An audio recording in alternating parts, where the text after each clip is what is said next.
एक part round पनले Rajesh phone ಅಲ್ಲ ಅದು ಸೆಕೆಂಡ್ ಇದಕ್ಕೆ ಮಣಿಪಾಲದ ವಿಷಯ ಥರ್ಡ್ ಪ್ರದೀಪ್ ಸರಿಪಾಳ ಅವರು ನೀವು ವಿಶ್ವ ಹಿಂದೂ ಪರಿಷತ್ನ ಪ್ರಚಾರ ಪ್ರಮುಖ ಅಂತೇಳಿ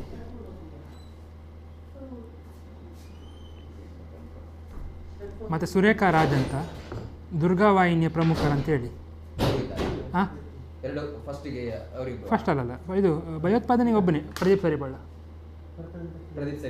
VHP ಪ್ರೊಟೆಸ್ಟ್ಗೆ ಹಾಂ ಎರಡನೇದಕ್ಕೆ ರಾಜೇಶ್ ಮೂರನೇದಕ್ಕೆ ಸುರೇಖಾ ರಾಜ್ ಅಂತ ಸುರೇಖಾ ರಾಜ್ ಅವರು ಇದಕ್ಕೆ ದುರ್ಗಾವಾಹಿನಿ ಅದು ಮತಾಂತರ ಕರೆಕ್ಟ್ ಮತಾಂತರ ಮತ್ತು ನಾಲ್ಕನೇದು 2 ನಂಬರ್ ಕೊಟ್ಟಿದ್ದೇನೆ ವಾಸುದೇವ್ ಭಟ್ ಪ್ರಮುಖರಂತೇಳಿ ಪ್ರಮುಖ ಎಂತ ಸರ್ ಹೆಸರು ಸುರೇಖಾ ರಾಜ್ ಹೆಂಗಸು ಸುರೇಖಾ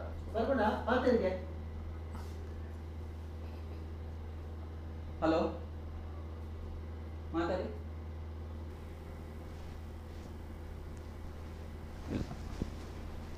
ನಿಮಿಷ ಈಗ ಅದು ಒತ್ತಿದ್ರೆ ಹೇಳ್ತದೆ ನಾನು ಹೇಳಿ ಒಂದು 2-3 ವಾರ ಆಯಿತು ನೋಡಿ ಅದು ಸ್ಟಿಕ್ಕರ್ ಒಂದು ತೆಗೆದು ಇಡ್ತಿಲ್ಲ ಅದು ಇದು ಫುಲ್ಲಿಗೆ ಒತ್ತಿದ್ರೆ ಕೇಳ್ತದೆ ಬಿಡಿ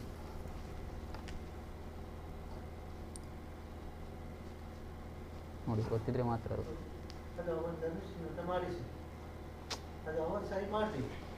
ಹೌದು ನೀವು ಅವ್ರ ಗಮನಕ್ಕಾದ್ರೆ ತರಬೇಕಲ್ಲ 3 ವಾರ ಆಯಿತು ನಾನು ಬಿಟ್ಟೆ 3 ವಾರ ಆಯ್ತು 3 ವಾರದಿಂದ ನಾನು ಮಾಡೇ ಇಲ್ಲ ಅದನ್ನು ಬರ್ತಿಲ್ಲ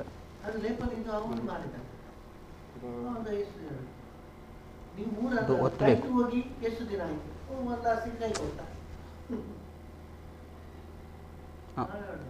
ಬರ್ತದೆ ಅದೇ ಅಲ್ಲಿ ಒತ್ತಿದಾಗ ಬರ್ತದೆ ಹೋಗ್ತದೆ ಅಲ್ಲೇ ಅದು ಇಲ್ಲೇ ಇರುವಂಥದ್ದು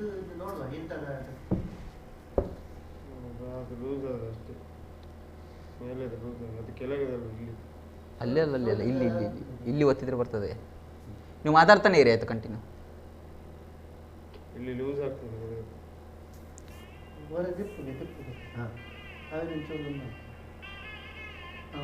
ಇಲ್ಲೇ ಇಲ್ಲೇ ಮಿಸ್ಟೇಕ್ ಉಂಟು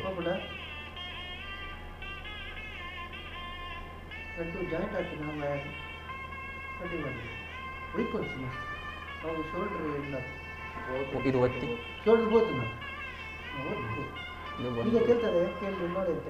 ಬರ್ತದೆ ಹೋಗ್ತದೆ ಅಷ್ಟೇ ಒಂದು ಕೊಡು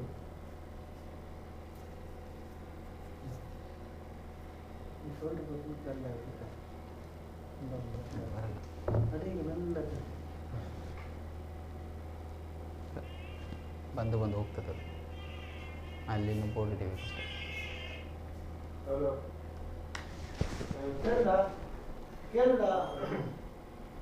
ಹೌದು ಇಲ್ಲಿ ಇಲ್ಲಿ ಈಗ ಒತ್ತಿ ಬಿಡಿ ಎಷ್ಟೊತ್ತು ಓದ್ತದೆ ಅದನ್ನು ಅಲ್ಲ ಬಿಡಿ ಬಿಡಿ ಬಿಡಿ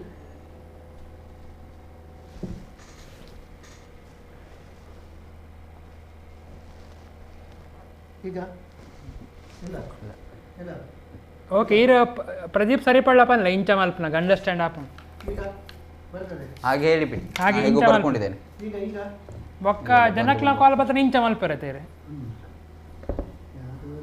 ಅದೇ ನೀವು ನೋಡ್ತೀರಲ್ಲ ಕೊರ್ಲೆ 8-5 ನಾಲ್ಕನೇದ್ದು ಈಗ ಬಂತ ನಾಲ್ಕನೇದು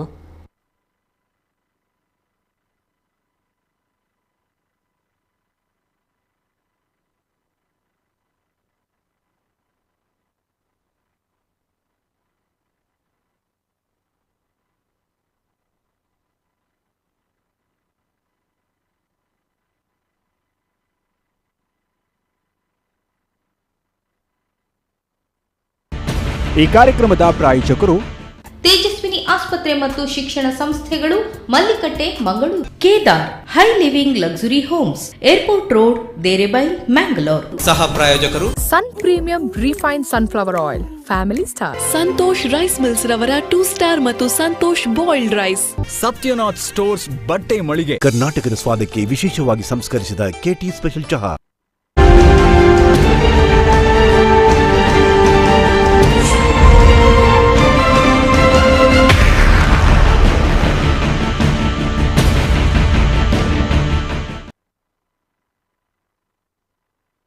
ಪ್ರಸಾರ ಕಾರ್ಯಕ್ರಮದಲ್ಲಿ ನಿಮ್ಮ ಅಭಿಪ್ರಾಯಗಳನ್ನು ನಿಮ್ಮ ಅಭಿಮತಗಳನ್ನು ನಾವು ತೆಗೆದುಕೊಳ್ಳುವಂಥ ಒಂದು ಕಾರ್ಯಕ್ರಮದಲ್ಲಿ ಇವತ್ತು ಕೂಡ ನಾವು 4 ವಿಚಾರಗಳ ಬಗ್ಗೆ ನಮ್ಮ ಕರಾವಳಿ ಕರ್ನಾಟಕದ ನಾಗರಿಕರು ಏನು ವಿಚಾರಗಳನ್ನು ಹಂಚಿಕೊಳ್ಳಲು ಇಷ್ಟಪಡ್ತಾರೆ ಎನ್ನುವಂಥ ವಿಚಾರವಂತ ನಿಮ್ಮ ನೀಡುತ್ತಿದ್ದೆ. 4 ಪ್ರಮುಖ ವಿಚಾರಗಳಲ್ಲಿ ಮೊದಲನೇದಾಗಿ ವಿಶ್ವ ಹಿಂದೂ ಪರಿಷತ್ ಮತ್ತು ಬಜರಂಗಳ ಇವತ್ತು ಭಯೋತ್ಪಾದನೆಗಳ ಬಗ್ಗೆ, ಮತಾಂತರದ ಬಗ್ಗೆ, ಲವ್ ಜಿಹಾದ್ನ ಬಗ್ಗೆ ಪ್ರತಿಭಟನೆಯನ್ನು ಮಾಡಿತು.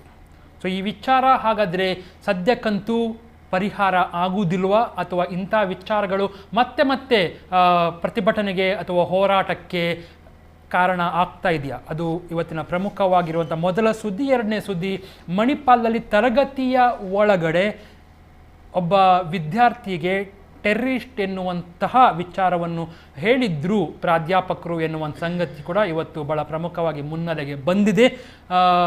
ಆ ವಿಚಾರ ಬಗ್ಗೆ ನಿಮ್ಮ ಗಮನಕ್ಕೆ ತರುವಂಥ ಪ್ರಯತ್ನವನ್ನು ಮಾಡ್ತೇವೆ.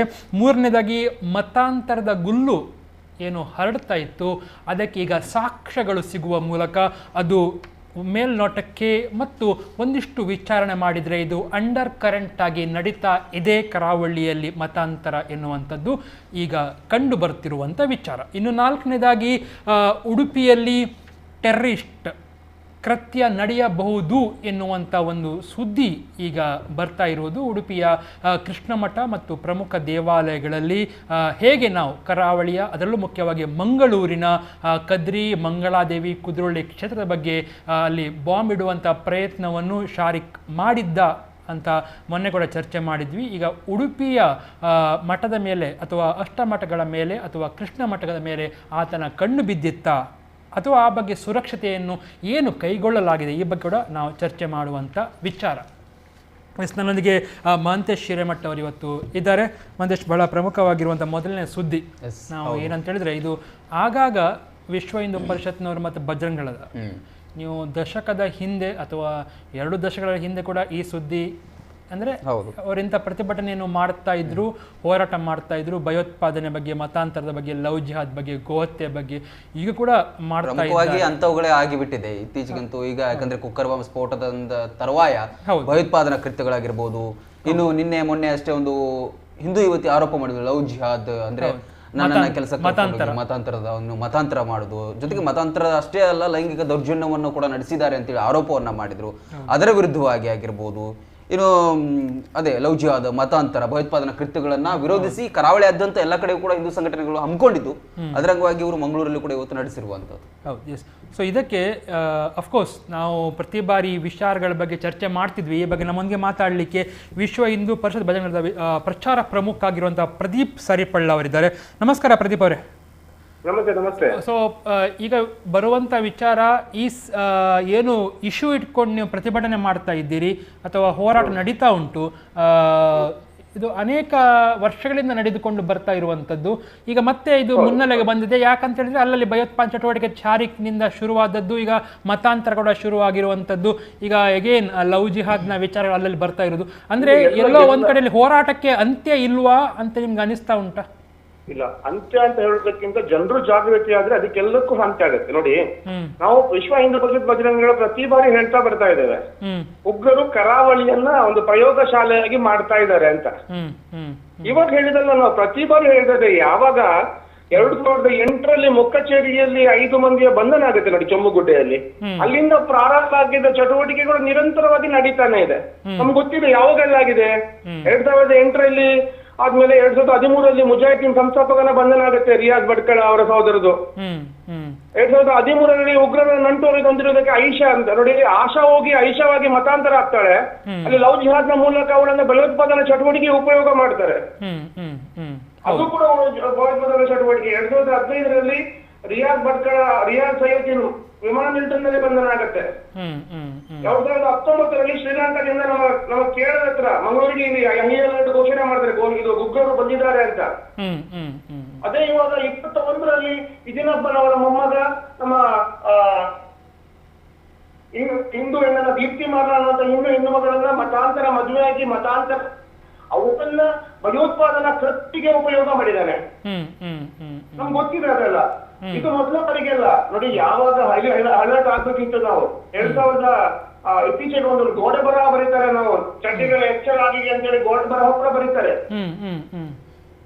ಆಮೇಲೆ ಕೂಡ ಎಚ್ಚರಿಕೆ ಆಗಿಲ್ಲ ನೋಡಿ. ಲವ್ ಜಿಹಾದ್ ಕೂಡ ಭಯೋತ್ಪಾದನೆ, ಲವ್ ಜಿಹಾದ್, ಡ್ರಗ್ಸ್ ಜಿಹಾದ್, ಲ್ಯಾಂಡ್ ಜಿಹಾದ್, ಗೋ ಮಾಫಿಯಾ, ಇದೆಲ್ಲ ಕೂಡ ಭಯೋತ್ಪಾದನೆಯ ಒಂದೊಂದು ಮುಖಗಳು. ಕರೆಕ್ಟ್. ಮೊನ್ನೆ ಒಂದು ಬದಿಯಡ್ಕದ ವೈದ್ಯರ ನಿಗೂಢ ಸಾವಿನ ಬಗ್ಗೆ ಕೂಡ ಅದೇನಾದ್ರೂ ದಡ ಮುಟ್ತಾ ಇದೆಯಾ ಅಥವಾ ನೋಡಿ? ಅದು ಕೂಡ ನಾನು ಹೇಳ್ತಾ ಇದ್ದೇವೆ ನೋಡಿ, ಅದೆಲ್ಲ ಕೂಡ ಇಸ್ಲಾಮಿಕ್ ಭಯೋತ್ಪಾದನೆ, ಖಾಲಿ ಭಯೋತ್ಪಾದನೆ ಎಲ್ಲ ಯಾರು ಹಣೆಬೇಡಿ. ಇದನ್ನ ಭಯೋತ್ಪಾದನೆ ಜಾಗತಿಕತೆ ಭಯೋತ್ಪಾದನೆ ಇದೆ ನೋಡಿ. ಎಲ್ಲ ಜಾಗತಿಕ ಭಯೋತ್ಪಾದನೆಗಳು ಕೂಡ ಹೆಸರು ಸ್ಟಾರ್ಟ್ ಆಗೋದು ಇಸ್ಲಾಂ ಹೆಸರಿನಿಂದಾನೆ. ಯಾರು ಹಿಂದೂಗಳ ಹೆಸರಿಂದ ಪ್ರಾರಂಭ ಆಗ್ತಾ ಇಲ್ಲ. ಇದೆಲ್ಲ ಕೂಡ ಇಸ್ಲಾಂನ ಒಂದು ಮುಖದ ಏನಾದ್ರು ಕರಾಳ ಮುಖಗಳು ಅನಾವರಣಗೊಳ್ತಾ ಇದೆ. ಜನತೆ ಎಚ್ಚೆತ್ತುಕೊಳ್ಬೇಕು. ಇವಾಗ ಕೂಡ ಅಂತ ನಾಟಕಗಳಿಂದ ಹೊರಬರ್ಬೇಕು ನಾವು. ಇದು ಭಯೋತ್ಪಾದನೆಗೆ ಜಾತಿ ಇಲ್ಲ ಅನ್ನತಕ್ಕಂಥದ್ದು. ಯಾಕೆ ನೋಡಿ, ನಾನು ಹೇಳ್ತೇನೆ, ಮಂಗಳೂರು ಜನತೆಗೆ, ಮಂಗಳೂರು ಇಸ್ಲಾಂನ ಜನತೆಯನ್ನು ಭಯೋತ್ಪಾದನೆ ಪರವಾಗಿದ್ದಾರಾ ವಿರೋಧವಾಗಿದೆ ನಮಗೆ ಅರ್ಥ ಆಗ್ತಾ ಇಲ್ಲ ಸ್ವಾಮಿ. ಒಂದು ವೇಳೆ ವಿರೋಧ ಆಗಿದೆ ಅಂತಾದ್ರೆ ಏನಾದ್ರು ಅವರು ಪ್ರತಿಭಟನೆ ಮಾಡಿದ್ರ, ವಿರೋಧ ವ್ಯಕ್ತ ಮಾಡಿ ಬದುಕೊಂಡು ಹೊರಗೆ ಬಂದ್ರ, ಮನೆಯಿಂದ ಹೊರಗೆ ಬಂದ ಪ್ರತಿಭಟನೆ ಮಾಡಿದ್ರ, ವಿರೋಧ ವ್ಯಕ್ತಪಡಿಸಿದ್ರು, ಯಾಕೆ ಮಾಡ್ತಾ ಇಲ್ಲ? ಏನಾದ್ರು ಪರವಾಗಿದ್ದಾರೆ ಅಂತ ಅರ್ಥನಾ? ಮೌನ ಸಮ್ಮತಿ ಲಕ್ಷಣವನ್ನು ಹೇಳ್ತಾರಲ್ಲ, ಯಾರ್ದು ನಾಗರಿಕರ್ದ? ಅದು ನಾನು ಹೇಳ್ತದ್ದು ಮುಸ್ಲಿಂ ಜನತೆ ಇದ್ದಾರೆ ಮಂಗಳೂರಲ್ಲಿ, ಜನ ಕರಾವಳಿ ಇದ್ದಾರೆ, ಯಾಕೆ ವಿರೋಧ ಮಾಡ್ತಾ ಇಲ್ಲ? ಯಾಕೆ ಯಾವ್ದೋ ಒಂದು ಒಳ್ಳೆದ ಮನುಷ್ಯ ಅದು ಬೇರೆ ಜಾತಿಯವನಾಗಿದ್ರೆ, ಬೇರೆ ಧರ್ಮದವನಾಗಿದ್ರೆ ಎಷ್ಟು ಜನ ಹೊರಗೆ ಬಂದು ಪ್ರತಿಭಟನೆ ಮಾಡ್ತಾ ಇದ್ದಾರೆ ಇಲ್ಲಿ? ಅದೇ ಮುಸ್ಲಿಂ ಆಗಿದ್ರೆ ಯಾಕೆ ಪ್ರತಿಭಟನೆ ಮಾಡ್ತಾ ಇಲ್ಲ ಇವರು? ಅದಕ್ಕೆ ಹೇಳ್ತಾ ಇದ್ದೇವೆ. ನಮ್ಮ ಜನತೆಗೆ ನಾನು ಒಂದು ಎಚ್ಚರಿಕೆ ಕಿವಿ ಮಾತ್ರ ಹೇಳಿಕ್ಕೆ ಇಷ್ಟಪಡ್ತೇನೆ. ಹಾಗೆ ನಾನು ಏನಂತ ಹೇಳಿದ್ರೆ, ಇವಾಗ ಈ ತರ ಆಗ್ತಾ ಇದೆ ನೋಡಿ. ಆ ಭಯೋತ್ಪಾದಕ ಹಿಂದೂ ವೇಷದಲ್ಲಿ ಬರ್ತಾನೆ, ಕೈಗೆ ನೂಲಿದ್ದೇವೆ, ದೀಪಿಯಲ್ಲಿ ಆದಿ ಶಿವಯೋಗಿಯ ಫೋಟೋವನ್ನು ಹಾಕ್ತಾನೆ, ಯಾವ್ದೋ ಒಂದು ಐಡಿ ಕಾರ್ಡ್ ತಗೊಂಡು ಬರ್ತಾನೆ. ಇನ್ನೂ ಕೂಡ ಅವರು ಸೆಟ್ ಮಾಡಿರ್ಲಿಲ್ಲ ಇದರಲ್ಲಿ. 30 ಬೋಲ್ಟ್ಗಳು ಇತ್ತಂತೆ, ಎಷ್ಟು ಜನಕಿನ ಕಡ್ಡಿಗಳು, ಒಂದು ಸ್ಫೋಟಕ. ಆ ಸ್ಫೋಟ ಆಗಿದ್ರೆ ಅವ್ರು 200-300 ಜನ ಸಾಯುವಂತ ಸ್ಫೋಟವನ್ನು ತಗೊಂಡು ಬಂದಿದ್ದ. ಅದು ಇನ್ನೂ ಸೆಟ್ ಮಾಡಿ ಅದನ್ನ ಸ್ಫೋಟ ಮಾಡಿದ್ರೆ ಸ್ಫೋಟ ಆಗ್ತಾ ಇತ್ತು. ಇನ್ನು ಅಕಸ್ಮಾತ್ತಾಗಿ ಏನೋ ದೇವರ ದಯೆಯಿಂದ, ನಮ್ಮ ದೇವರ ಕೃಪೆಯಿಂದಾಗಿ ಅದೇನೋ ಅನಾಹುತ ಸಂಭವಿಸಿಲ್ಲ.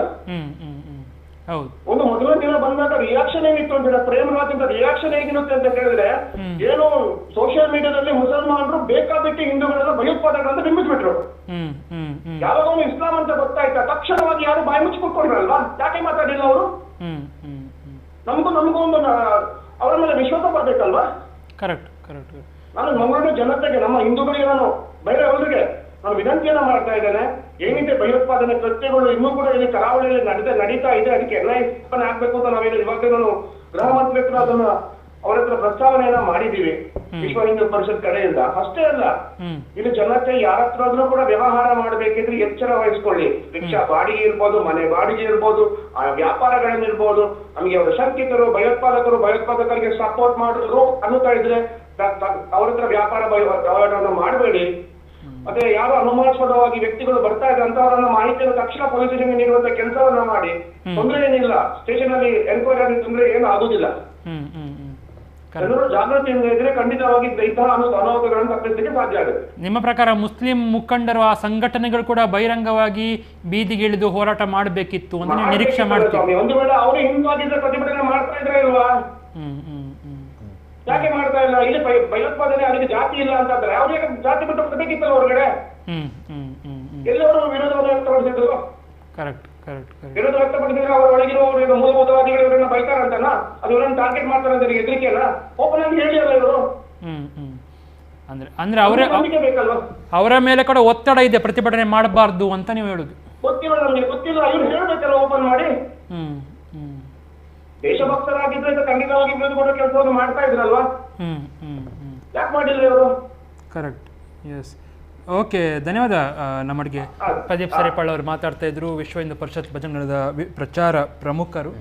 ತುಂಬ ಜನ ಹಿಂದೂ ಮುಖಂಡರು ಕೂಡ ಅದನ್ನೀಗ ಹೇಳ್ತಾ ಇರುವಂಥದ್ದು ಅಂತ ಹೇಳಿದ್ರೆ, ಮುಸ್ಲಿಮರು ಕೂಡ, ಮುಸ್ಲಿಂ ಸಂಘಟನೆಗಳು ಕೂಡ, ಮುಸ್ಲಿಂ ಮುಖಂಡರು ಕೂಡ ಬೀದಿಗೆ ಇಳಿದು ಇದನ್ನು ಮಾಡಬೇಕು, ಇದನ್ನು ವಿರೋಧ ಮಾಡಬೇಕು. ಯಾಕಂತ ಹೇಳಿದ್ರೆ, ಶಾರಿಕ್ ಎನ್ನುವಂಥವನಿಗೆ ಧರ್ಮ ಇಲ್ಲ, ಜಾತಿ ಇಲ್ಲ, ಮತ ಇಲ್ಲ ಎನ್ನುವಂಥದ್ದು. ಆ ವಿಚಾರ ಬಗ್ಗೆ ಒಬ್ಬರು ಕರೆ ಮಾಡ್ತಾ ಇದ್ದಾರೆ. ನಮಸ್ಕಾರ.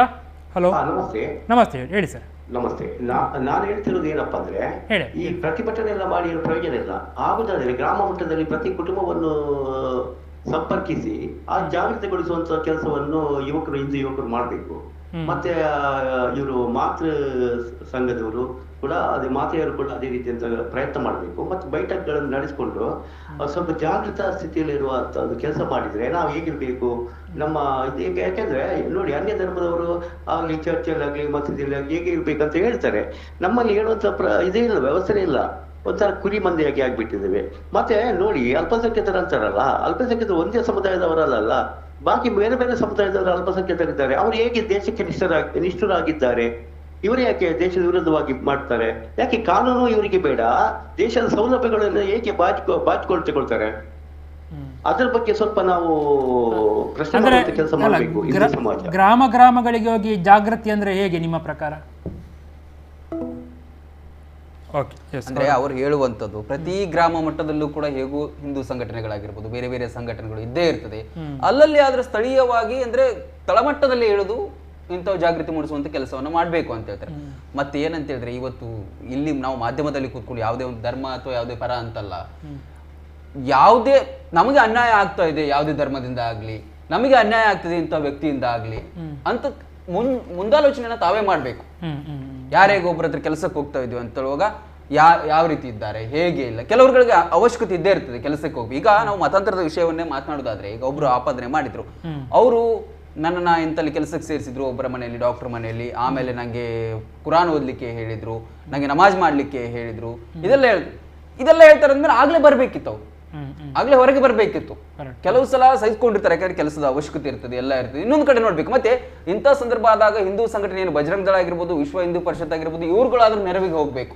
ಯಾರಿಗೆ ಕೆಲಸದ ಅವಶ್ಯಕತೆಗೆ ಹೇಳಿದೆಯಾ ಅವುಗಳನ್ನೊಂದು ಪಟ್ಟಿ ಮಾಡ್ಕೋಬೇಕು, ಎಲ್ಲೆಲ್ಲಿ ಅಂತೇಳಿ ಗೊತ್ತಿದೆ. ಯಾಕಂದ್ರೆ ಮುಖಂಡರುಗಳು ಮಾತ್ರ ನಿಂತ್ಕೊಂಡು ಇಲ್ಲಿ ಒಂದು ಸಿಟಿ ಏರಿಯಾದಲ್ಲಿ ಪ್ರತಿಭಟನೆಯನ್ನು ಮಾಡುವುದಲ್ಲ, ಆಯಾ ಗ್ರಾಮಗಳಲ್ಲಿ ಕೂಡ ಆ ರೀತಿಯಾದಂತ ರಚನೆ ಆಗ್ಬೇಕು.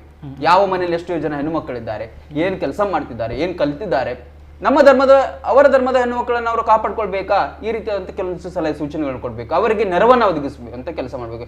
ಕೆಲವು ಸಲ ಎಂತಂದ್ರೆ ನೆರವು ಕೋರಿ ಅವರು ಹೋದಾಗಲೂ ಕೂಡ ಅವರಿಗೆ ಸೂಕ್ತವಾದಂತಹ ಸ್ಪಂದನೆ ಸಿಗೋದಿಲ್ಲ. ಅನಿವಾರ್ಯವಾಗಿ ಇನ್ನೊಬ್ಬರ ಹತ್ರ ಅವರು ಹೋಗುವಂತ ಕೆಲಸಗಳಾಗ್ತದೆ. ಪ್ರತಿಭಟನೆಯನ್ನ ಮಾಡಿದ್ವಿ, ನಾವು ಅದನ್ನು ನಿಲ್ಲಿಸ್ತೇವೆ ಅಂತ ಹೇಳಿದ್ರಲ್ಲ, ಆರ್ಥಿಕವಾಗಿಯೂ ಕೂಡ ಅವರು ಸ್ವಲ್ಪ ಮುಂದಾಲೋಚನೆಯನ್ನು ಮಾಡ್ಬೇಕಾಗುತ್ತೆ. ಅಲ್ಲ, ಕೆಲವೊಮ್ಮೆ ಏನಾಗುತ್ತೆ ಅಂತ ಹೇಳಿದ್ರೆ, ಎಲ್ಲರೂ ಕೂಡ ಇವರ ಹತ್ರನೇ ಬಂದು ಕೆಲಸಕ್ಕೆ ನಿರೀಕ್ಷೆ ಮಾಡ್ಲಿಕ್ಕೆ ಆಗೋದಿಲ್ಲ. ಸೊ ಕೆಲಸವನ್ನು ತಮ್ಮದೇ ರೀತಿಯಲ್ಲಿ ಹುಡುಕಿಕೊಂಡು ಹೋಗುವಂತ ಪ್ರಯತ್ನವನ್ನು ಮಾಡ್ತಾರೆ. ಮಾಡುವಾಗ ಒಂದಿಷ್ಟು ಎಚ್ಚರಿಕೆಯನ್ನು ಅವರು ಕೂಡ ವಹಿಸ್ಕೊಳ್ಬೇಕು. ಮತ್ತೆ ಕೆಲವೊಮ್ಮೆ ಈಗ ನಾವು ಮತಾಂತರ ವಿಚಾರ ನಂತರ ಆ ವಿಚಾರ ಬಂದಾಗ ಆ ಬಗ್ಗೆ ಮಾತಾಡೋಣ. ಬಹುಶಃ ಈ ವಿಚಾರ ಈಗ ಜಾಗೃತಿ ಮೂಡಿಸುವಂಥ ಕೆಲಸವನ್ನು ವಿಶ್ವ ಹಿಂದೂ ಪರಿಷತ್ ಬಜರಂಗಳ ಮಾಡ್ತಾ ಉಂಟು ಈ ಸಬ್ಜೆಕ್ಟ್ ಮೇಲೆ. ಓಕೆ, ನಾವು ನೆಕ್ಸ್ಟ್ ಸುದ್ದಿ ತಗೋಣಲ್ಲ. ಎಸ್, ಹೌದು. ಮಣಿಪಾಲದಲ್ಲಿ ಒಬ್ಬ ವಿದ್ಯಾರ್ಥಿಗೆ ಅಂದ್ರೆ ಪ್ರತಿಷ್ಠಿತವಾದಂಥ ಒಂದು ಕಾಲೇಜ್ನಲ್ಲಿ ಏನಾಗಿದೆ ಅಂತ ಹೇಳಿದ್ರೆ, ಒಬ್ಬ ಹುಡುಗನ ಹೆಸರು ಕೇಳಿದ್ದಾರೆ, ನಿನ್ನ ಹೆಸರು ಏನಪ್ಪ ಅಂತ. ಅವನು ಮುಸ್ಲಿಮ್ಸ್ಗೆ ಸಂಬಂಧಪಟ್ಟಂತ ಒಂದು ಹೆಸರನ್ನು ಹೇಳಿದ. ಆಗ ಲೆಕ್ಚರ್ ಏನ್ ಮಾಡಿದ್ರೆ ಅಂತಂದ್ರೆ, ಹಾಗಾದ್ರೆ ನೀನು ಕಸಬ್ ಇದ್ದ ಹಾಗೆ ಅಂತ ಹೇಳಿ ಅವ್ರನ್ನ ಹೋಲಿಕೆ ಮಾಡಿರುವಂತ. ಅವನಿಗೆ ಟೆರರಿಸ್ಟ್ ಅಂತ ಹೇಳಿದೆ ನೇರವಾಗಿ, ಪರೋಕ್ಷವಾಗಿ. ಹಾಗಾದ್ರೆ ನೀನು ಅವನ ರೀತಿಯಲ್ಲಿ ಟೆರರಿಸ್ಟ್ ಅಂತ ಹೇಳಿ ಇದೊಂದು ಆಪಾದನೆ ಆಗಿರುವಂತದ್ದು. ಅಲ್ಲಿ ಆ ಹುಡುಗ ಇಂಗ್ಲಿಷ್ ಅಲ್ಲಿ ಮಾತಾಡಿದಾನೆ, ಯಾವ್ದು ನಾರ್ತ್ ಟೌನ್ ಇರ್ಬೇಕು ಅನ್ಸುತ್ತೆ, ಇಂಗ್ಲಿಷ್ ಅಲ್ಲಿ ಮಾತನಾಡ್ತಿದ್ದಾನೆ ಅವ್ರಿಗೆ ವಾಪಸ್. ಯಾಕಂದ್ರೆ ಇಲ್ಲಿ ಲೆಕ್ಚರ್ ಹೇಳಿದ್ದು ಪಾರ್ಟ್ ಇಲ್ಲ, ಇಲ್ಲಿ ಲೆಕ್ಚರ್ ಏನ್ ಹೇಳಿದ್ರಿ ಅಂತ ಹೇಳಿ ಆ ಹುಡುಗ ಮಾತ್ರ ಹೇಳುವಂತದ್ದು ಕೇಳ್ತದೆ. ಆಮೇಲೆ ಕರೆ ಬಂದಿದೆ, ಅವರು ಮಾತನಾಡೋದು ಹೇಳಿದೆ, ಸಾರಿ ಅಂತ ಕೇಳಿದ್ದಾರೆ ಲೆಕ್ಚರ್ಸ್. ನಾವೊಂದು ವೀಕ್ಷಕರ ಕರೆಯನ್ನು ಕೇಳಿ ನಂತರ ಬಗ್ಗೆ ಬರ್ತೇವೆ. ನಮಸ್ಕಾರ. ಹಲೋ. ಹಲೋ, ನಮಸ್ಕಾರ. ನಮಸ್ತೆ. ನಮಸ್ತೆ ಸರ್, ಇದು ಬಿಜೆಪಿ ಸರ್, ಹಿಂದೂ ಅಂತ ಬಂದದ್ದು ಈಗ ಅಂತ ತುಂಬಾ ವಿಷಯಕ್ಕೆ ಈ ಬಿಜೆಪಿ ಈಗಿನ ಲೀಡರ್ ಅವರು ಕಾರಣ. ಅವ್ರಿಗೆ ಹಿಂದೂ ಬೇಡ, ಈಗ ಅವರಿಗೆ ಹಿಂದುತ್ವ ಬೇಡ, ಹಿಂದೂ ಬೇಡ, ಯಾವ ಅವರಿಗೆ ಅವ್ರಿಗೆ ಹಣ ಮಾಡುದು ಮಾತ್ರ. ಅವರಿಗೆ ನಿಜವಾದ ಕಾರ್ಯಕರ್ತರನ್ನೆಲ್ಲ ಮೂಲೆ ಗುಂಪು ಮಾಡಿದ್ದಾರೆ. ಈಗ ಎಲ್ಲ ಹಣ ಮಾಡೋದು ಮಾತ್ರ ಅವರು ಬಿಜೆಪಿ ಅವರು. ಈಗ ಅವರು ಯಾವ ಮುಖದಲ್ಲಿ ಇವರು ಓಟ್ ಕೇಳ್ತಾರೆ, ಇನ್ನು ಅವರು ಹಿಂದೂ ಅತ್ಯಾಚಾರ ಅಂತ ಹೇಳ್ತಾರೆ. ಯಾರು ಸಿ ಟಿ ರವಿ ಹಿಂದೂ ಅತ್ಯಾಚಾರ ಅಂತ ಹೇಳ್ತಾರಲ್ಲ, ಯಾರು ಸಿದ್ದರಾಮಯ್ಯ ಎಲ್ಲ ಹತ್ಯೆ ಮಾಡಿದ್ದಾರೆ. ಈಗ ಬಿಜೆಪಿ ಇರುವಾಗ ಎಷ್ಟು ಹತ್ಯೆ ಆಗಿದೆ, ಎಷ್ಟು ಹತ್ಯೆ ಆಯ್ತು ಬಿಜೆಪಿ ಇರುವಾಗ. ಇವ್ರು ಎಂತ ಮಾಡಿದ್ದಾರೆ, ಇವ್ರು ಎಂತ ಮಾಡ್ತಾರೆ ಹೇಳಿ? ಇವರಿಗೆ ಬೇಕಾದ್ದು ಹಣ ಮಾತ್ರ. ಇವರು ಹಣ ಮಾಡಿದ್ರೆ ಎಲ್ಲ ಕುತಂತ್ರಿ, ಎಲ್ಲ ಕಾಂಗ್ರೆಸ್ನವರು ಅಷ್ಟು 15 ಜನರನ್ನು ಅಷ್ಟು ಕೋಟಿ ಕೊಟ್ಟು ತಗೊಂಡು ಬರ್ಲಿಲ್ವಾ? ಕುತಂತ್ರ ರಾಜಕಾರಣ ಇವರಿಗೆ ಬೇಕಾ? ವಿರೋಧ ಪಕ್ಷದಲ್ಲಿ ಕೂತ್ಕೊಂಡಿದ್ರೆ ಆಗ್ತಿರ್ಲಿಲ್ವಾ? ಅಂದ್ರೆ ನೀವ್ ಹೇಳುದು ಅಧಿಕಾರ ಬೇಕು, ಅಧಿಕಾರ ಬೇಕು. ನೀವ್ ಹೇಳುದಾಗಿದ್ರೆ ಬಿಜೆಪಿಗಿಂತ ಕಾಂಗ್ರೆಸ್ ಬೆಟರ್ ಅಂತ ಕುತಂತ್ರ. ಈಗ ಮೊದ್ಲಿದ್ದ ಬಿಜೆಪಿ ಅಲ್ಲ, ಮೊದ್ಲಿದ್ದ ಬಿಜೆಪಿ ಬೇರೆ. ಮೊದ್ಲಿದ್ದು ನಾವು ಇರುವಾಗ ಬಿಜೆಪಿಯೇ ಬೇರೆ, ಈಗದ್ದು ಬಿಜೆಪಿ ಬೇರೆ. ಈಗ ಕುತಂತ್ರ ಬಿಜೆಪಿ. ಮೊದ್ಲಿದ್ದು ಅಂದ್ರೆ ನಿಯಂತ್ರಿತ ಬಿಜೆಪಿ ಅದು ಇತ್ತು ಆಡಳಿತ ಬರೋ ಮೊದಲು. ಈಗದ್ದು ಬಿಜೆಪಿ ಅದು ಕುತಂತ್ರ ಬಿಜೆಪಿ ಆಗಿದೆ. ಅಂದ್ರೆ ಧರ್ಮ ಇಲ್ಲ ಅವರಿಗೆ. ಅಧರ್ಮದಲ್ಲಿ ಎಲ್ಲಿ ನೋಡಿದ್ರು ಭ್ರಷ್ಟಾಚಾರ, ಎಲ್ಲಿ ನೋಡಿದ್ರು ಭ್ರಷ್ಟಾಚಾರ ಹೇಳುದು. ಈಗ ಎಲ್ಲಿ ಇರೋದು ಎಲ್ಲ ಕಲ್ತವ್ರೆ ಎಲ್ಲ ಭ್ರಷ್ಟಾಚಾರ ಮಾಡಿದೆ. ಒಂದು ಕಾನೂನು ಇಲ್ಲ, ಯಾವ್ದು ಸಹ ಇಲ್ಲ. ಆಸ್ಪತ್ರೆ ಹೋಗ್ಲಿ, ವಕೀಲರು ಇಲ್ಲಿ ಇಂಜಿನಿಯರ್ ಎಲ್ಲಿ ನೋಡ್ರಿ ಭ್ರಷ್ಟಾಚಾರ ಇವಾಗ. ಯಾರು ಕೇಳುವ ಗತಿ ಇಲ್ಲ ಇವಾಗ, ಅಷ್ಟು ಭ್ರಷ್ಟಾಚಾರ ಆಗಿದೆ. ಆನ್ಲೈನ್ ಅಂತೆ, ಆನ್ಲೈನ್ ಅದು ಆನ್ಲೈನ್ ಎಂತ ಯಾರು ಗೊತ್ತಿಲ್ಲದವ್ರು ಎಂತ ಸಾಯಿಲ್ಲ ಅವರು ಎಲ್ಲ ಆನ್ಲೈನ್ ಮಾಡಿದ್ರೆ. ಬಿಜೆಪಿಗೆ ಓಟು ಕೊಟ್ಟು ಇಷ್ಟು ಕಷ್ಟಪಟ್ಟು ಬಿಜೆಪಿಯನ್ನು ಗೆಲ್ಲಿಸ್ಲಿಕ್ಕೆ ಎಷ್ಟು ಕಷ್ಟಪಟ್ಟಿದ್ದಾರೆ ಜನರು. ಅಲ್ಲ ಆನ್ಲೈನ್ ಅಂತ ಹೇಳಿದ್ರೆ ಅಲ್ಲ ಆನ್ಲೈನ್ ಅಂತ ಹೇಳಿದ್ರೆ ಎಲ್ಲ ಕಲ್ತವ್ರು ಇದ್ದಾರೆ ಸರ್. ಅಲ್ಲ ಅವ್ರಿಗೂ ಆಪ್ಷನ್ ಇದೆ, ಆನ್ಲೈನ್ ಅಂತ ಹೇಳಿದ್ರೆ. ಅಲ್ಲ ಆನ್ಲೈನ್ ಅಂತ ಹೇಳಿದ್ರೆ ಇಲ್ಲಿ ಹೇಳ್ತೇವೆ ಒಂದು ಎಲ್ಲ ಕೂಡ ಡಾಟಾ ಗೊತ್ತಾಗ್ತದೆ, ಎಷ್ಟು ಟ್ರಾನ್ಸಾಕ್ಷನ್ ಆಗ್ತದೆ, ಎಷ್ಟಿಲ್ಲ, ಎಷ್ಟು ಬ್ಲಾಕ್ ಮನಿ, ಎಷ್ಟು ವೈಟ್ ಮನಿ ಅನ್ನೋದು ಕೂಡ ಗೊತ್ತಾಗ್ತದೆ. ಅಲ್ಲ ಕಲಿಯೋದವ್ರಿಗೆ ಆಪ್ಷನ್ ಇದೆಯಲ್ಲ, ನೋಟ್ಗಳನ್ನೇನು ಕಂಪ್ಲೀಟ್ ಏನು ಬಂದ್ ಮಾಡ್ಲಿಲ್ಲ ಅಲ್ಲ, ಚಿಲ್ಲರೆಗಳು ಕೂಡ ಏನು ಕಂಪ್ಲೀಟ್ ಬಂದ್ ಮಾಡ್ಲಿಲ್ಲ ಅಲ್ಲ.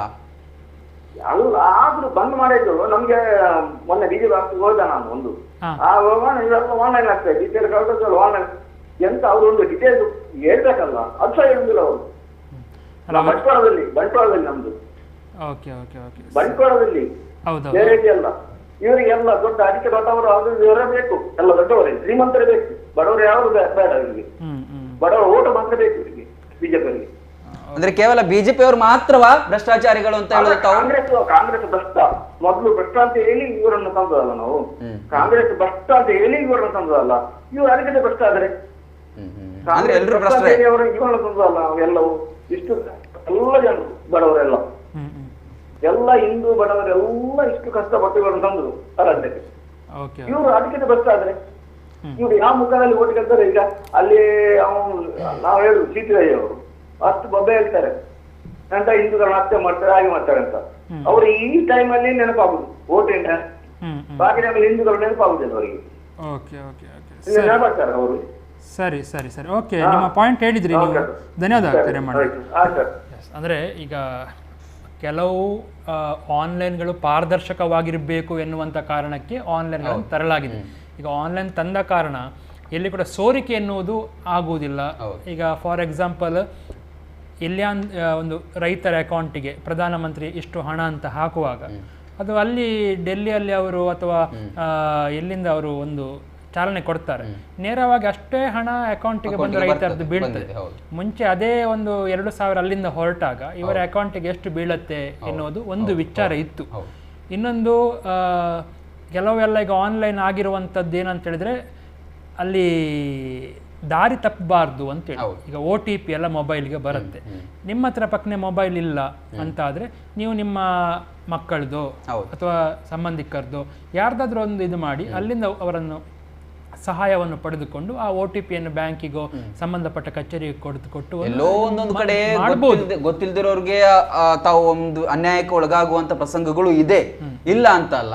ಈಗ ಎಷ್ಟೋ ಜನ ಏನ್ ಮಾಡ್ತಾರೆ, ಅದ್ರ ಬಗ್ಗೆ ನಮಗೆ ಗೊತ್ತಿಲ್ಲ ಇವತ್ತು ಆನ್ಲೈನ್ ಅಂತ ಹೇಳಿದ್ರೆ, ಗೊತ್ತಿರೋರಂತೂ ಇವತ್ತು ಮನೆಯಲ್ಲಿ ಒಬ್ರಿಲ್ಲದು ಕಲ್ತವ್ರು ಇದ್ದೇ ಇರ್ತಾರೆ. ಮತ್ತೆ ಅವರಿಗೆ ಹೇಳಿದಾಗೆ ಬಿಜೆಪಿ ಕಚೇರಿಯಲ್ಲಿ ಅವರಿಗೆ ಸೂಕ್ತವಾಗಿರುವಂಥ ಮಾಹಿತಿಯನ್ನು ಕೊಟ್ಟಿಲ್ಲ ಎನ್ನುವ ಕಾರಣಕ್ಕೆ ಎಲ್ಲವೂ ಹಾಳು ಅಂತ ಹೇಳಲಿಕ್ಕೆ ಕೂಡ ಆಗುದಿಲ್ಲ. ಈಗ ಬಿಜೆಪಿ ಇವರು ಹೋದಾಗ ಕಚೇರಿಯಲ್ಲಿ ಏನು ಮಾಹಿತಿಯನ್ನು ಕೊಡುವಂಥ ವ್ಯಕ್ತಿಗಳು ಇಲ್ಲದೇ ಇರ್ಬೋದು. ಎಲ್ಲರೂ ಕೂಡ ಪಕ್ಷದಲ್ಲಿ ಇದ್ದ ಕೂಡಲೇ ಯಾವುದೇ ಪಕ್ಷ ಇರಲಿ ಎಲ್ಲರೂ ಕೂಡ ಜನಸೇವೆಗೋಸ್ಕರನೇ ಅಥವಾ ತಳಮಟ್ಟದಿಂದಲೇ ತುಂಬ ಸಹಾಯ ಮಾಡಿಕೊಂಡೇ ಬರ್ತಾರೆ ಅಂತ ಅಲ್ಲ. ಕೆಲವರು ಬೇರೆ ಬೇರೆ ಕಾರಣಕ್ಕೆ ಪಕ್ಷದಲ್ಲಿ ಕೊಂಡು ಸೇರಿರ್ತಾರೆ. ಇವಾಗ ನಮ್ಮೊಂದಿಗೆ ಈಗ ಎರಡನೇ ವಿಚಾರ ಮಾತಾಡಲಿಕ್ಕೆ, ಈಗ ಮಣಿಪಾಲದಲ್ಲಿ ವಿದ್ಯಾರ್ಥಿಗೆ ಟೆರರಿಸ್ಟ್ಗೆ ಹೋಲಿಸಿದಂಥ ವಿಚಾರದ ಕುರಿತಾಗಿ ನಮ್ಮ ಜೊತೆಗೆ ಮಾತನಾಡಲಿಕ್ಕೆ ನಮ್ಮ ಉಡುಪಿಯ ವರದಿಗಾರರಾದಂಥ ರಾಜೇಶ್ ಅವರಿದ್ದಾರೆ. ಸರ್ ನಮಸ್ತೆ. ರಾಜೇಶ್ ಅವರೇ, ಇದು ಈ ಪ್ರಕರಣದ ಬಗ್ಗೆ ಯಾವಾಗ ಗೊತ್ತಾಯಿತು ಮತ್ತು ಹೇಗೆ ಗೊತ್ತಾಯಿತು ಅಂತ ಹೇಳ್ತೀರಿ? ಇದು ಮಣಿಪಾಲ MIT ಕಾಲೇಜಿನಲ್ಲಿ ನಡೆದ ನವೆಂಬರ್ 19 ತಾರೀಕಿನಲ್ಲಿ ಘಟನೆ ಸಾಮಾಜಿಕ ಜಾಲತಾಣಗಳಲ್ಲಿ ವೈರಲ್ ಆಗ್ತಾ ಇದೆ. ಕಾಲೇಜಿನ ಯಾರ ಲೆಕ್ಚರ್ಗೆ ಮಾಡಿ ಕಳಿಸಿದ್ದಾರೆ. ಆ ನಂತರ ಪಬ್ಲಿಕ್ಗೆ ಓಕೆ, ಸರಿ, ಧನ್ಯವಾದ. ನಿಮ್ಮ ವಿಚಾರ, ನಿಮ್ಮ ಪಾಯಿಂಟ್ ಗೊತ್ತಾಯಿತು. ಅಂದರೆ ಈಗ ತರಗತಿಗಳಲ್ಲಿ ಈತ ಹೀಗೆ ಇದು ಸಡನ್ನಾಗಿ ವಿಡಿಯೋ ಮಾಡಿದ್ದ ಅಥವಾ ಇದು ಪ್ರೀ ಪ್ಲ್ಯಾಂಡ್ ಆಗಿ, ಅಂದರೆ ಮೊದಲೇ ಹೀಗೆ ಆಗತ್ತೆ ಅಂತ ಗೊತ್ತಿದ್ದು ಮಾಡಿದ್ದ, ಅಥವಾ ಹೀಗೆ ಈತ ಮಾತಾಡ್ತಾನಂತೇಳಿ ಮೊದಲೇ ತೆಗೆದವರಿಗೆ ವಿಡಿಯೋ ಗೊತ್ತಿತ್ತ, ಏನೋ ಒಂದು ವಿಚಾರವಾಗಿ ಇದು ಹೊರಗೆ ಬಂದಿದೆ. ಈಗ ಪ್ರಾಧ್ಯಾಪಕರು ಯಾವುದೇ ಈಗ ತರಗತಿಗಳಲ್ಲಿ ಇದ್ದಾಗ ಇಂಥ ಒಂದು ಘಟನೆಗಳನ್ನು ಒಂದು ಧರ್ಮಕ್ಕೆ ಟೆರರಿಸ್ಟ್ ಅಥವಾ ಹೋಲಿಕೆ ಮಾಡುವುದನ್ನು ಒಪ್ಪಲಿಕ್ಕೆ ಸಾಧ್ಯವಿಲ್ಲ. ಮತ್ತೆ ಇದು ಮೋಸ್ಟ್ಲಿ ಸ್ಟಾರ್ಟಿಂಗ್ ಅಲ್ಲಿ ಲೆಕ್ಚರ್ಸ್ಗಳು ಏನೋ ಮಾತಾಡಿದ್ದಾರೆ, ಇವರ ಮಧ್ಯೆ ವಾಗ್ವಾದ, ವಿದ್ಯಾರ್ಥಿ ಮತ್ತು ಪ್ರಾಧ್ಯಾಪಕರ ಮಧ್ಯೆ ವಾಗ್ವಾದ ಸ್ಟಾರ್ಟ್ ಆಗೋಕ್ಕಿಂತ ಮುಂಚೆ ಆಗಿದೆ. ಮತ್ತೆ ಇವನು ಮಾತನಾಡಲಿಕ್ಕೆ ಸ್ಟಾರ್ಟ್ ಆದ್ಮೇಲೆ ಯಾರೋ ಪಕ್ಕದಲ್ಲಿರುವವರು ಮೊಬೈಲ್ ಅನ್ನ ತಗೊಂಡು ಸ್ವಲ್ಪ ನೋಡುವ ಅಂತೇಳಿ ಮಾಡಿದ್ದಾರೆ. ಇದು ಎಲ್ಲ ಕಡೆ ಕೂಡ ಯಾವುದೋ ಕೌನ್ಸಿಲ್ನವರು ಕೂಡ ಅದನ್ನು ಶೇರ್ ಮಾಡಿದ್ದಾರೆ ಅಂತ ವಿಡಿಯೋ. ಮತ್ತೆ ಯಾವುದೇ ವಿಚಾರವನ್ನಿರಲಿ, ಈ ಒಂದು ಏನು ಶಿಕ್ಷಣ ಸಂಸ್ಥೆಗಳಲ್ಲಿ ಧರ್ಮ, ರಾಜಕೀಯ ಇದರ ವಿಚಾರಗಳನ್ನು ತರಲಿಕ್ಕೆ ಹೋಗ್ಬಾರ್ದು. ಎಂತ ಇವತ್ತು ಪ್ರಾಧ್ಯಾಪಕ ಅವನು ಕಟ್ಟ ಒಂದು ಧರ್ಮದ ಅನುಯಾಯಿ ಆಗಿದ್ರು ಕೂಡ ಅವನು ಕ್ಲಾಸಿನ ಒಳಗೆ ಹೋದಾಗ ಧರ್ಮ, ರಾಜಕೀಯ, ಜಾತಿ ಅನ್ನೋದನ್ನ ಬಿಟ್ಟು ಹೋಗ್ಬೇಕು. ಅಂತ ವಿಚಾರಗಳು ಮಾತಾಡ್ಲಿಕ್ಕೆ ಹೋಗ್ಬಾರ್ದು. ಮತ್ತೆ ಇಂಥದ್ದು ವೈಸ್ ವರ್ಷ ಕೆಲವು ಮಂಗಳೂರಲ್ಲಿ ಕೂಡ ಆಗಿದೆ. ಹೌದು, ಯೂನಿವರ್ಸಿಟಿಗಳಲ್ಲಿ ಅಂತ ಹೇಳಿದ್ರೆ ಹೇಗಂತ ಹೇಳಿದ್ರೆ ಅಲ್ಲಿ ಇರುವಂತ ಶಿಕ್ಷಕರು ಈಗ ಇಲ್ಲಿ ಹೀಗೆ ಆಯ್ತು. ವಯಸ್ಸು ವರ್ಷ ಆದ ಘಟನೆಗಳನ್ನು ಕೂಡ ನೋಡಿದ್ದೇವೆ, ಪ್ರತಿಭಟನೆಗಳು ಆಗಿದೆ, ಶಿಕ್ಷಕರ ವಿರುದ್ಧ ಹೋರಾಟಗಳಾಗಿದೆ, ಏನೇನೋ ಸಂಗತಿಗಳನ್ನ ನೋಡಿದ್ದೇವೆ. ಸೊ ಎರಡೂ ಕಡೆ ದಲಿತ ವಿಚಾರಗಳ ಕುರಿತಾಗಿಯೂ ಕೂಡ ವಾಗ್ವಾದಗಳು ನಡೆದಿದೆ, ಇವೆಲ್ಲ ಆಗಿದೆ. ಬಟ್ ಮೊದಲೆಲ್ಲ ಇರಲಿಲ್ಲ. ಇತ್ತೀಚೆಗೆ ಏನು ಕೆಲವೊಂದಿಷ್ಟು ಬಂತಲ್ಲ, ಎಡಪಂಥೀಯಗಳು, ಬಲಪಂಥೀಯಗಳು ಅಂತ ಹೇಳಿ ತಂದು, ಮುಸ್ಲಿಮು ಅದು ಇದು ಅಂತ ಹೇಳಿ. ಮತ್ತೆ ಈಗ ನೋಡಿ, ಪತ್ರಿಕೋದ್ಯಮ ವಿದ್ಯಾರ್ಥಿಗಳು ಇರ್ತಾರೆ. ಪತ್ರಿಕೋದ್ಯಮ ವಿದ್ಯಾರ್ಥಿಗಳಿಗೆ ಹೇಳುವಾಗ ರಾಜಕೀಯದ ನಿಲುವುಗಳು ಆಗಿರ್ಬೋದು, ನಿಯಮಗಳಾಗಿರ್ಬೋದು, ಏನೇನೆಲ್ಲ ಕಾನೂನುಗಳು ಅದನ್ನ ಹೇಳಿಕೊಡ್ಬೇಕು ಹೊರತು ಅಲ್ಲೂ ಕೂಡ ಪಕ್ಷವನ್ನ ತಗೊಂಡು ಹೋಗ್ಬಾರ್ದು. ಈ ಪಕ್ಷದ ಹೀಗೆ, ಆ ಪಕ್ಷದ ಹೀಗೆ, ಅದನ್ನ ಆಮೇಲೆ ಅವ್ರು ಫೀಲ್ಡ್ಗೆ ಹೋದಾಗ ಏನಾದ್ರು ಬೇಕಾದ್ರೂ ಮಾಡ್ಕೊಳ್ಳಿ. ಅಲ್ಲೆಲ್ಲ ಅವರು ಮುಂದೆ ಏನೇನು ಹೋಗ್ತಾರ, ಯಾವ ಪಕ್ಷಕ್ಕೆ ಸೇರ್ತಾರ, ಯಾವ ಪಕ್ಷದ ಪರ ಹೋಗ್ತಾರ, ಅದು ಬೇರೆ ವಿಚಾರ. ಯಾವುದೇ ಪ್ರಾಧ್ಯಾಪಕ ಆಗಿದ್ರು ಕೂಡ ಧರ್ಮದ ವಿಚಾರವನ್ನ ಬಿಟ್ಟೇ ಹೋಗ್ಬೇಕು. ಕ್ಲಾಸಿನಲ್ಲಿ ಇವತ್ತು ತಮಾಷೆಗಾದ್ರೂ ಕೂಡ ಒಬ್ಬರ ಹೆಸರು ಹೇಳೋದು. ಈಗ ಅವ್ರು ಕಸಬ್ನ ರೀತಿ ನೀನು ಇದೆಯಾ ಅಂತ ಹೇಳಿದ್ರು, ಅದು ಅವರು ಹೇಳಿದಾರ. ಆಮೇಲೆ ಅಲ್ಲಿ ಸ್ವಾರಿಯನ್ನು ಅವರು ಕ್ಷಮೆ ಕೇಳುವಂತ ಪ್ರಸಂಗ ಕೂಡ ಇದೆ. ಪ್ರಾಧ್ಯಾಪಕರು ಈಗಾಗಲೇ ಅವರನ್ನ ಏನೋ ಅಮಾನತು ಮಾಡಿದ್ದೇವೆ ಅನ್ನೋ ವಿಚಾರ ಕೂಡ ಬಂದಿದೆ. ಕಾಲೇಜಿನಿಂದ ಅಮಾನತು ಮಾಡಿ ಆಂತರಿಕ ವಿಚಾರಣೆಗೆ ಒಳಪಡಿಸ್ತೇವೆ ಅಂತ ಹೇಳಿದ್ದಾರೆ. ಜೊತೆಗೆ ವಿದ್ಯಾರ್ಥಿ ಕ್ಷೇಮ ಪಾಲನಾ ವಲಯ ಅವ್ರ ಜೊತೆಗೆ ಕೂಡ ಮಾತಾಡಿದ್ದಾರೆ. ಇದು ವಿಚಾರ, ಇಂಥ ಘಟನೆಗಳು ಆಗ್ಬಾರ್ದು. ಎರಡೂ ಕಡೆ ಬೇಕಾದ್ರೆ ಒಂದು ಬೈಟ್ ಉಂಟಾ? ಆ ಹುಡುಗ ಮಾತನಾಡಿದ್ದು ಉಂಟು, ವಿದ್ಯಾರ್ಥಿ. ಅದರಲ್ಲೇ ಉಂಟಾ? ಅದರಲ್ಲಿ ಒಮ್ಮೆ ಕೇಳಿ ಬರೋಣ, ಆಡಿಯೋ ಕೊಟ್ರೆ. ಇಂಗ್ಲಿಷ್ ಅಲ್ಲಿ ಹೇಳಿದ್ದು ನೋಡು. This country and facing all of this every day is not funny. Just like my son. No. Will you talk to your son like that? ಇಲ್ಲಿ ಕರೆಯುವಂತಿಲ್ಲ, ನೀವು ನಿಮ್ಮ ಮಗನ ಜೊತೆ ಹಾಗೆ ಮಾತನಾಡುತ್ತೀರಾ ಎಂದು ವಿದ್ಯಾರ್ಥಿಯು ಪ್ರಾಧ್ಯಾಪಕನ ಬಳಿ ವಾಗ್ವಾದ ನಡೆಸುತ್ತಿರುವುದು ವಿಡಿಯೋದಲ್ಲಿ ಕಂಡುಬಂದಿದೆ. ನೀವೊಬ್ಬ ಪ್ರೊಫೆಸರ್, ನೀವು ಕಲಿಸುವವರು ಎಂದು ವಿದ್ಯಾರ್ಥಿಯು ಹೇಳುತ್ತಿರುವುದು ವಿಡಿಯೋದಲ್ಲಿ ಕೇಳುತ್ತಿದೆ. ಪ್ರಾಧ್ಯಾಪಕರು ವಿದ್ಯಾರ್ಥಿಯ ಹೆಸರು ಕೇಳಿದ್ದು ಮುಸ್ಲಿಂ ಹೆಸರು ಕೇಳಿದ ತಕ್ಷಣ ಓ ನೀನು ಕಸಬ್ನ ಹಾಗೆ ಎಂದಿದ್ದಾರೆ ಎನ್ನಲಾಗಿದೆ. ಪ್ರಾಧ್ಯಾಪಕರು ಮೊದಲು ತನ್ನನ್ನು ತಾನು ಸಮರ್ಥಿಸಿಕೊಂಡಿದ್ದು ಬಳಿಕ ಕ್ಷಮೆ ಕೇಳುತ್ತಿರುವುದು ವಿಡಿಯೋದಲ್ಲಿ ಕಂಡು ಬಂದಿದೆ.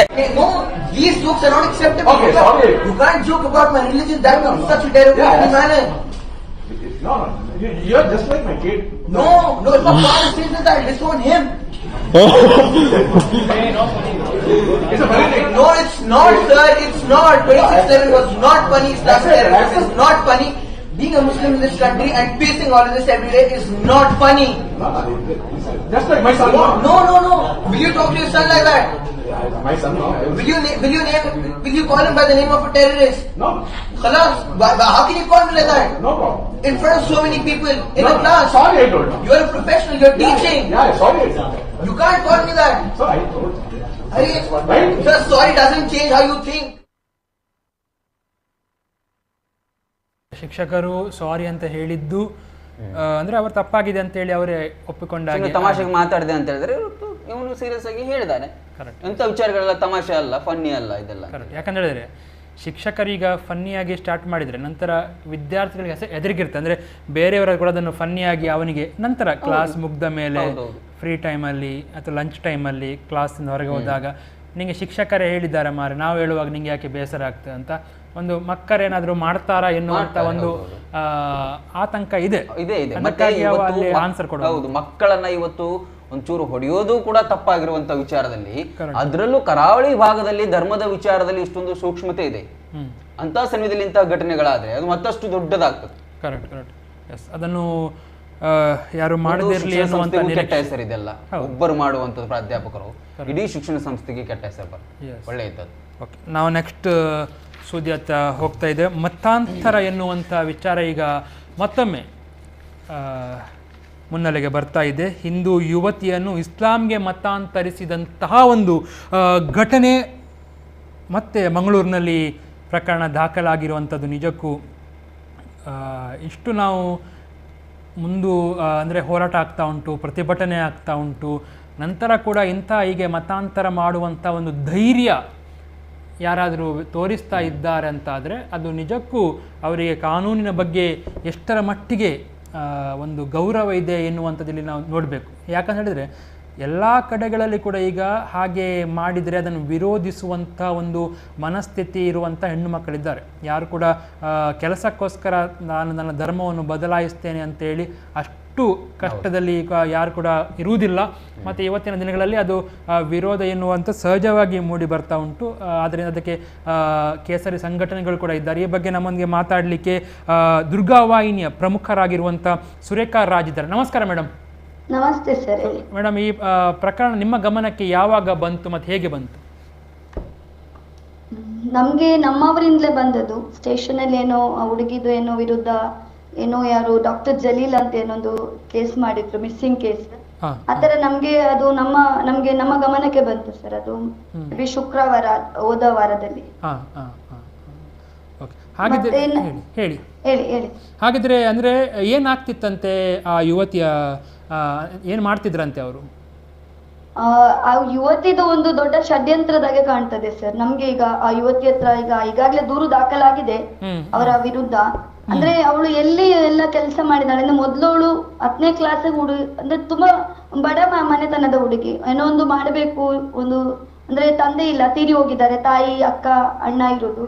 ಹಾಗೆ ಏನೋ ಒಂದು ಕುಟುಂಬಕ್ಕೆ ಸಹಾಯಬೇಕು, ಕೆಲಸ ಮಾಡ್ಬೇಕಂತ ವಿದ್ಯಾಭ್ಯಾಸವನ್ನು ಬಿಟ್ಟು ಕೆಲಸಕ್ಕೆ ಸೇರಿದ್ದು ಕೂಡ ಮುಸ್ಲಿಂ ಇದೊಂದು ಫ್ಯಾನ್ಸಿ ಅಂಗಡಿಯಲ್ಲಿ.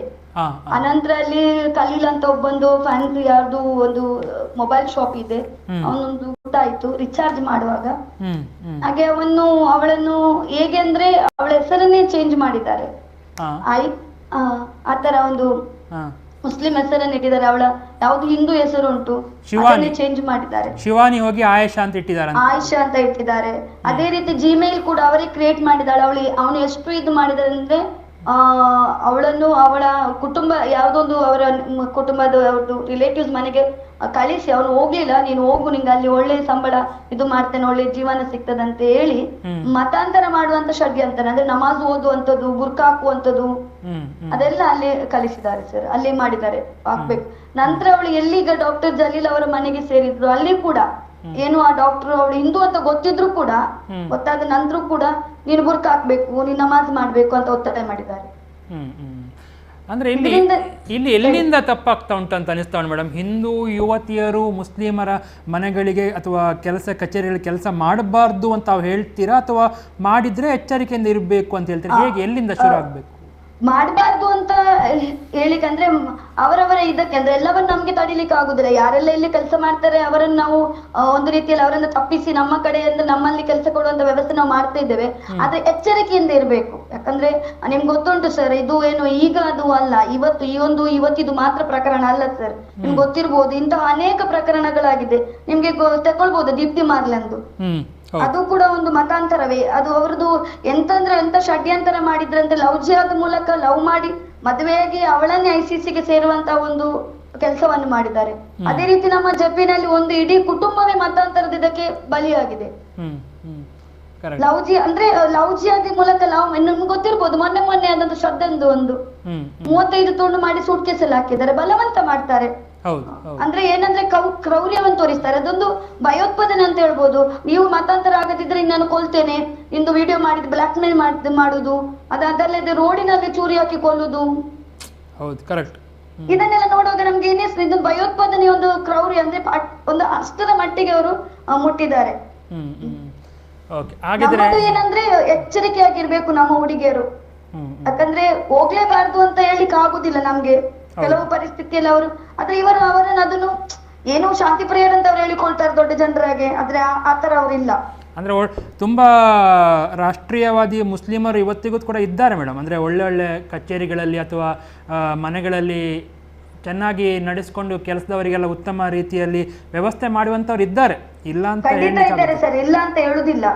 ಅದು ಕೇವಲ ಒಂದು 25% ಇರ್ಬೋದು, ಎಲ್ಲರೂ ಅಲ್ಲ. ಹೌದು ಹೌದು, ಕರೆಕ್ಟ್. ಈಗ ಇದೆಲ್ಲ ನೋಡುವಾಗ 25% ಇಲ್ಲ ಅಂತ ನಾವು ಖಂಡಿತವಾಗಿ ಹೇಳುದಿಲ್ಲ, ಖಂಡಿತವಾಗಿದ್ದಾರೆ. Correct, yes. ಸೊ ಹೇಗೆ ಆ ನೆಕ್ಸ್ಟ್ ಏನು ಕೇಸ್ ಪ್ರಕರಣ ನಮ್ಗೆ ಏನಂದ್ರೆ ಇದು ವಿಶ್ವ ಹಿಂದೂ ಪರಿಷತ್ ಇದೇನು ಘಟನೆ ಇದಕ್ಕೆಲ್ಲ ನಾವು ಖಂಡಿತವಾಗಿ ಖಂಡನೆಯನ್ನು ಮಾಡ್ತೇವೆ. ನಾವು ಆದಷ್ಟು ಹೇಳುದೇನಂದ್ರೆ ಎಚ್ಚರಿಕೆ ಆಗಿರ್ಬೇಕು. ನಮ್ಮಲ್ಲಿ ಏನಾದ್ರೂ ಇಂಥ ವಿಚಾರ ನಮ್ಮಲ್ಲಿ ತರ್ಬೇಕಂತ ನಾವು ಕೇಳುದು. ಎಲ್ಲ ನಮ್ಮ ಕಾರ್ಯಕರ್ತರು ಯಾರಿದ್ದಾರೆ ಎಲ್ಲರೂ ಕೂಡ ಇದಕ್ಕೆ ಸ್ಪಂದಿಸ್ತಾರೆ ವಿಶ್ವ ಹಿಂದೂ ಪರಿಷತ್ತು. ಅದೇ ರೀತಿ ಕಾನೂನಾತ್ಮಕವಾಗಿ ನಾವು ಇದಕ್ಕೆ ಒಂದು ಪರಿಹಾರನ ಏನು ಅವರಿಗೆ ಬೇಕು ಸಹಾಯವನ್ನು ಇಂತ ಅಂದ್ರೆ ಕೆಲವರು ಹೇಳುದಿಲ್ಲ ಸರ್. ಇದು ನಮ್ಗೀಗ ಒಂದು ರೀತಿಯಲ್ಲಿ ನಮ್ಗೆ ಡೈರೆಕ್ಟ್ ಬಂದದಲ್ಲ, ಗೊತ್ತಾದದ್ದು ಈ ತರ ಒಂದು ಆಗಿದೆ ಮಗುವಿಗೆ, ಹುಡುಗಿಗೆ, ಆ ಕುಟುಂಬಕ್ಕೆ ಆಗಿದೆ ಅಂತ. ಬರ್ಲಿಕ್ಕೆ ಹೆದರ್ತಾರೆ ಕೆಲವರು. ಇದು ಗ್ರಾಮಾಂತರ ಭಾಗಗಳಲ್ಲಿ ಇದು ಎಷ್ಟೋ ಬೆಳಕಿಗೆ ಬರುವುದಿಲ್ಲ ಅಂತ ಹೇಳ್ತೀರಾ ಹಾಗಾದ್ರೆ? ಖಂಡಿತ. ಅಂದ್ರೆ ಕೆಲವರು ಅದನ್ನ ತರುವುದಿಲ್ಲ ಸರ್. ಈಗ ಈ ಲವ್ ಜಿಹಾದ್ ತಕೊಳ್ಳಿ, ಎಷ್ಟೋ ಆಗ್ತದೆ, ಕೆಲವರು ಮಾತ್ರ ನಮ್ಮ ಹತ್ರ ಬರ್ತಾರೆ. ಕರೆಕ್ಟ್. ಈಗ ಈ ವಿಚಾರದಲ್ಲಿ ಏನಾದರೂ ಅರೆಸ್ಟ್ ಅಂದ್ರೆ 0.01% ನಮ್ಗೆ ಬರ್ಬೋದು ಅಷ್ಟೇ, ಅದಕ್ಕಿಂತ ಜಾಸ್ತಿ ಬರುವುದಿಲ್ಲ ಸರ್. ಈಗ ಇವರ ವಿಚಾರದಲ್ಲಿ ಈಗ ಏನಾದ್ರು ಅರೆಸ್ಟ್ ಮಾಡಿದಾರೆ ಮೇಡಮ್? ಯಾರನ್ನಾದ್ರೂ ಏನಾದ್ರು ಅರೆಸ್ಟ್ ಬಂಧನ ಆಗ್ಬೇಕಂತ ಹೇಳ್ತಾ ಇದ್ದೇವೆ. ಅಂದ್ರೆ FIR ಆಗಿದೆ ಸರ್, ಮಹಿಳಾ ಠಾಣೆಯಲ್ಲಿ ದೂರು ಕೊಟ್ಟಿದ್ದಾಳೆ. ಖಂಡಿತವಾಗಿ ಮಾಡ್ಲೇಬೇಕು. ಏನಂದ್ರೆ ಇದು ಒಂದು ಸಣ್ಣ ಪುಟ್ಟ ಇದಲ್ಲ. ಯಾಕಂದ್ರೆ ನಿಮ್ಗೆ ಗೊತ್ತಿರ್ಬೋದು, ಅವಳನ್ನು ಒಂದು ನಮಾಜಿಗೆ ಅಂದ್ರೆ ಆ ಮನೆಗೆ ಕರ್ಕೊಂಡು ಹೋಗಿ ನಿಂಗೆ ಒಳ್ಳೆ ಕೆಲಸ ಕೊಡ್ತೇನೆ ಅಂತ ಹೇಳಿ ನಮಾಜ್ ಕಲಿಸಿ ಅವಳಿಗೆ ಬುರ್ಕ ಹಾಕಿಸಿ. ಈಗ ದೂರು ದಾಖಲಿಸಿ ಎಷ್ಟು ದಿನ ಆಯ್ತು ಮೇಡಮ್? ಇದು ಈಗ ಒಂದು 2-3 ದಿವಸ ಆಯ್ತು ಸರ್. ಹಾಗಾದ್ರೆ ಇದುವರೆಗೂ ಏನು ಬಂಧನ ಆಗ್ಲಿಲ್ಲ, ಪ್ರಕ್ರಿಯೆ ನಡೆದಿಲ್ಲ? ಇಲ್ಲ, ಅದು ಇನ್ನು ನಾವು ನೋಡ್ತೇವೆ. ಇನ್ನೂ ಕೂಡ ನಾವು ಅವರಿಗೆ ಒಂದು ಈಗ ಏನು ಅಂತ ನಮ್ಗೆ ಭರವಸೆ ಕೊಟ್ಟಿದ್ದಾರೆ, ಮಾಡ್ತೇವೆ ಅಂತ ಆದಷ್ಟು ಬೇಗ. ಒಳ್ಳೆ ಮಾಡದಿದ್ರೆ ಮುಂದೆ ನಾವು ನೋಡುವ ಏನು ಮಾಡುವುದಂತ. ಓಕೆ ಮೇಡಮ್, ಧನ್ಯವಾದ. ನಮ್ಮೊಳಗೆ ತಾವು ಮಾತನಾಡಿದ್ರಿ, ನಿಮ್ಮ ಅಭಿಪ್ರಾಯಗಳನ್ನು ವ್ಯಕ್ತಪಡಿಸಿದ್ರಿ. ಬಹುಶಃ ಇಂಥ ಪ್ರಕರಣಗಳು ಆಗಬಾರ್ದು. ಈಗ ನಾವು ಸ್ವಲ್ಪ ಟೈಮ್ನಲ್ಲಿ ಒಂದು ಕ್ಲಾಸ್ ರೂಮಲ್ಲಿ ನೋಡಿದಾಗ ಹೇಗೆ ಆ ಹುಡುಗ ವಿರೋಧಿಸಿದ್ನು, ಇದನ್ನು ಕೂಡ ಹೀಗೆ ಆದಾಗ ಆ ಸಮುದಾಯದವರು, ಮುಸ್ಲಿಂ ಸಮುದಾಯದವರು ಹೀಗೆ ಆಗಬಾರ್ದು ಎನ್ನುವಂಥದ್ದು ವಿರೋಧ ಬರಬೇಕು ಅಂತ ಹೇಳಿ ಹಿಂದೂ ಸಂಘಟನೆಗಳ ಆಗ್ರಹ ಕೂಡ ಇದೆ. ಇದನ್ನು ಇಂಥದ್ದು ನಡಿಬಾರ್ದು, ನಡಿಲಿಕ್ಕೆ ಬಿಡಬಾರ್ದು. ನನ್ನ ಧರ್ಮ ಅಂತ ಬಂದಾಗ ಅವ್ರಿಗೊಂದು ಇದ್ದೇ ಇರ್ತದೆ, ಹೌದು, ನಮ್ಮನ್ನು ಇನ್ನೊಬ್ರು ಯಾಕೆ ಇದು ಮಾಡ್ತಾರೆ, ಅವರು ಅದನ್ನು ವಿರೋಧ ಮಾಡಿದ್ರೆ ನಾವು ಇದಕ್ಕೆ ವಿರೋಧ ಇದ್ದೇವೆ ಅಂತ. ಕರೆಕ್ಟ್. ಸೊ ಅದು ಈ ಪ್ರಕರಣ ಈಗ ಅವರು ಹೇಳಿದ ಪ್ರಕಾರ ನೋಡಬೇಕು. 2-3 ದಿನಗಳಲ್ಲಿ ಯಾವುದೇ ರೀತಿಯ ಒಂದು ಕನ್ಕ್ಲೂಷನ್ ಬರಲಿಕ್ಕೆ ಅಂದರೆ ಅವರು ನಿರೀಕ್ಷೆ ಮಾಡಿದ ಏನುಂಟು ಕಾನೂನು ಪ್ರಕಾರ ಅದು ಆಗದೇ ಇದ್ದರೆ ಮತ್ತೆ ಹೋರಾಟವನ್ನು ಮಾಡ್ತೇವೆ ಅಂತೇಳಿ ದುರ್ಗಾವಾಹಿನಿಯ ಪ್ರಮುಖರು ಹೇಳ್ತಾ ಇದ್ದಾರೆ. ಈ ಮೂಲಕ ಇಂಥ ವಿಚಾರಗಳು ನಡಿಬಾರ್ದು, ಜಾಗೃತಿ ಮೂಡಿಸುವಂಥ ಕೆಲಸವನ್ನು ಆಗಬೇಕು ಅಂತೇಳಿ. ಸಾಮಾನ್ಯವಾಗಿ ಹೀಗೆಲ್ಲ ಆದಾಗ ಅವರೇ ಹೇಳಿದ ಪ್ರಕಾರ 0.01% ಬಂದು ಹೇಳ್ತಾರೆ ಅಂತೇಳಿ ಒಂದು ಕರೆ ಸ್ವೀಕರಿಸೋಣ ಆ ಬಗ್ಗೆ. ನಮಸ್ಕಾರ. ನಮಸ್ತೆ, ಹೇಳಿ, ಮಾತಾಡಿ, ಧ್ವನಿ ಕೇಳಿಸ್ತಾ ಉಂಟು. ಅಲ್ಲ ಸರ್, ನಮ್ಮ ಹಿಂದೂ ಹುಡುಗಿಯರು ಸಹ ಸ್ವಲ್ಪ ಜಾಗ್ರತೆ ಮಾಡಬೇಕು. ಎಲ್ಲ ಮುಸ್ಲಿಮರೊಟ್ಟಿಗೆ ಇರುವುದಲ್ಲ, ಎಲ್ಲಾ ವ್ಯವಹಾರದಲ್ಲಿ ಮುಸ್ಲಿಮರೊಟ್ಟಿಗೆ ಇದ್ದಾರೆ ಅವರು. ಅಷ್ಟು ವೀಕ್ನೆಸ್ ನಮ್ದು. ಅದೇ ಮುಸ್ಲಿಂ ಹುಡುಗಿಯವರು ಬರ್ತಾರ, ಯಾವುದಕ್ಕೆ ಸಿಗುದಿಲ್ಲ ಅವರು ಮುಸ್ಲಿಂ ಹುಡುಗಿಯವರು. ಅವರು ಬುರ್ಕ ಅಂದ್ರೆ ಅಷ್ಟು ಕಡ್ಡಾಯ. ನಮ್ಮ ಹಿಂದೂ ಅಷ್ಟಂದ್ರೆ ನೆಗ್ಲೆಕ್ಟ್ ಅಂದ್ರೆ ನಮ್ದು ರಾಜಕೀಯ ವ್ಯವಸ್ಥೆ ಆಗಿ ಉಂಟು. ಅಷ್ಟಂದ್ರೆ ನಮ್ದು ಈಗ ಬಿಜೆಪಿ ಬಂದಿದೆ ಹಿಂದೂಗಳಿಗೆ ರಕ್ಷಣೆ ಅಂತ. ಹಿಂದೂ ರಕ್ಷಣೆ ಎಲ್ಲಿ ಉಂಟು ಇವರದ್ದು? ಎಲ್ಲಿ ಉಂಟು ಇವರದ್ದು ರಕ್ಷಣೆ? ಎಲ್ಲ ಜಾಗೃತ ಮಾಡ್ಬೇಕಲ್ಲ ಇವರು. ಅವರು ಲವ್ ಜಿಹಾದ್ ಈಗ ಇವತ್ತು ನಿನ್ನೆದಲ್ಲ, ಎಷ್ಟೋ ಟೈಮಿಂದ ಉಂಟು ಲವ್ ಜಿಹಾದ್. ಗೋಹತ್ಯೆ ಉಂಟು, ಮತಾಂತರ ಉಂಟು, ಈಗೆಲ್ಲ ಬೊಬ್ಬೆ ಹಾಕಿಯೇ ಬಂದದ್ದು ಅಧಿಕಾರಕ್ಕೆ. ಆದ್ರೂ ನೋಡಿ ಜಾಗೃತ ಮಾಡ್ಬೇಕಲ್ಲ ಈಗ. ಅವರನ್ನು 10 ವರ್ಷದಲ್ಲಿ ಇಡ್ಬೇಕಲ್ಲ. ಎಲ್ಲ ಮುಸ್ಲಿಮರು ಹಾಲು ಉಂಟಲ್ಲ, ಮುಸ್ಲಿಮರು ಒಳ್ಳೆಯವರು ಇದ್ದಾರೆ, ತುಂಬಾ ಜನ ಒಳ್ಳೆಯವರು ಇದ್ದಾರೆ ಮುಸ್ಲಿಮರಲ್ಲಿ.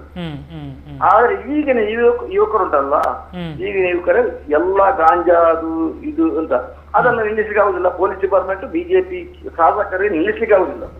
ಎಲ್ಲಿ ಪ್ರತಿ ಕ್ಷೇತ್ರದಲ್ಲಿ ಶಾಸಕರವರಿಗೆ ದಂಧೆ ಇಲ್ಲ, ಒಂದು ದಂಧೆ ಇಲ್ಲ. ಎಲ್ಲಿ ಈ ನಮ್ಮ ಬಂಟ್ವಾಳದಲ್ಲಿ ಎಲ್ಲ ಬಂಟ್ವಾಳದಲ್ಲಿ ನೋಡಿ, ಎಲ್ಲಾ ಕಡೆಯಲ್ಲಿ ಅವರು ಮುಸ್ಲಿಂ ಯುವಕರು ತಿರುಗ್ತಾ ಇರೋದು.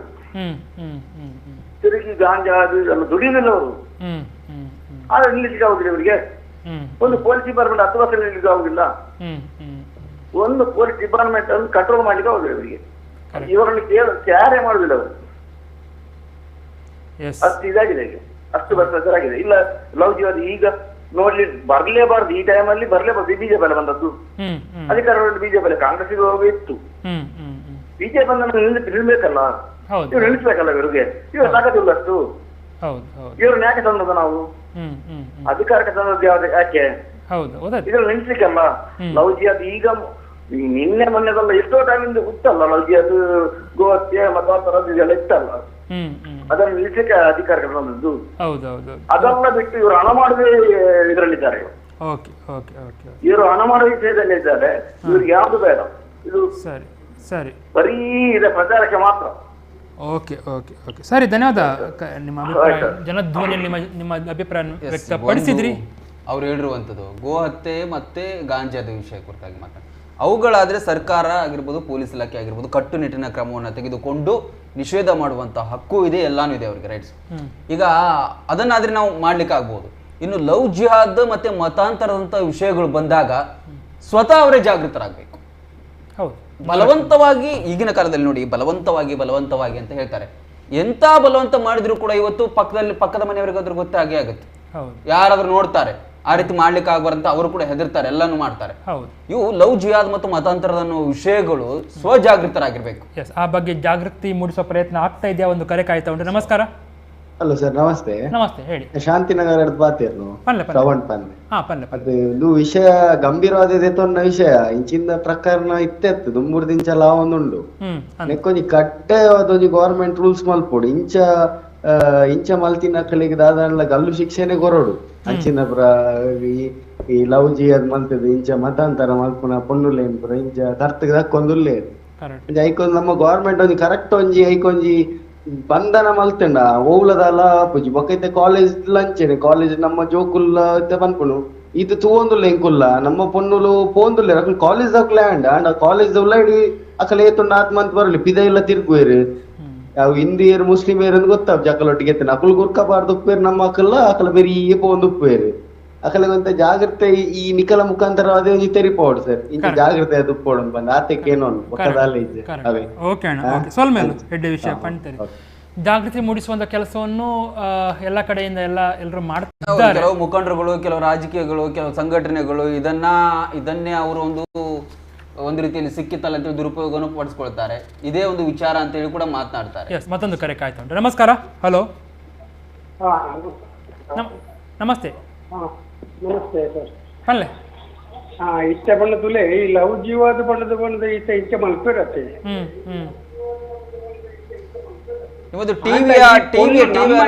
ಪೊನ್ನುಲ್ಲ ಮಲ್ಪುನಿ ಆತೆ ಅಂದೆ ಅಂಚಾದಪ್ಪನಾಗ ಏತೆ ನಮ್ಮ ತುಲೆ ಇಲ್ಲಲೆ ಪನ್ನೋಡು ನಮ್ಮಂಜಿ ಜೋಕುಲೇನಂಜಿ ಕಲ್ಪೋಡು ಪತ್ತೋಡು ಪಣ್ಣದು ನಮ್ಮ ಕಾಪುನಿ ಅಪಗಂಡ ಇತ್ತ ತುಲೆ ಈ ಪೊಣ್ಣು ತುಲೆ ಈತ ಈ ಪೊಣ್ಣಂತೆ ಮುಸುಂಟು ಅಕ್ಕಲು ಪೂರ ಪಾಡ್ದು ಈತ ಲವ್ ಜೀವಾದ ಬಂತದ್ದು ಉಡ್ತೇವೆ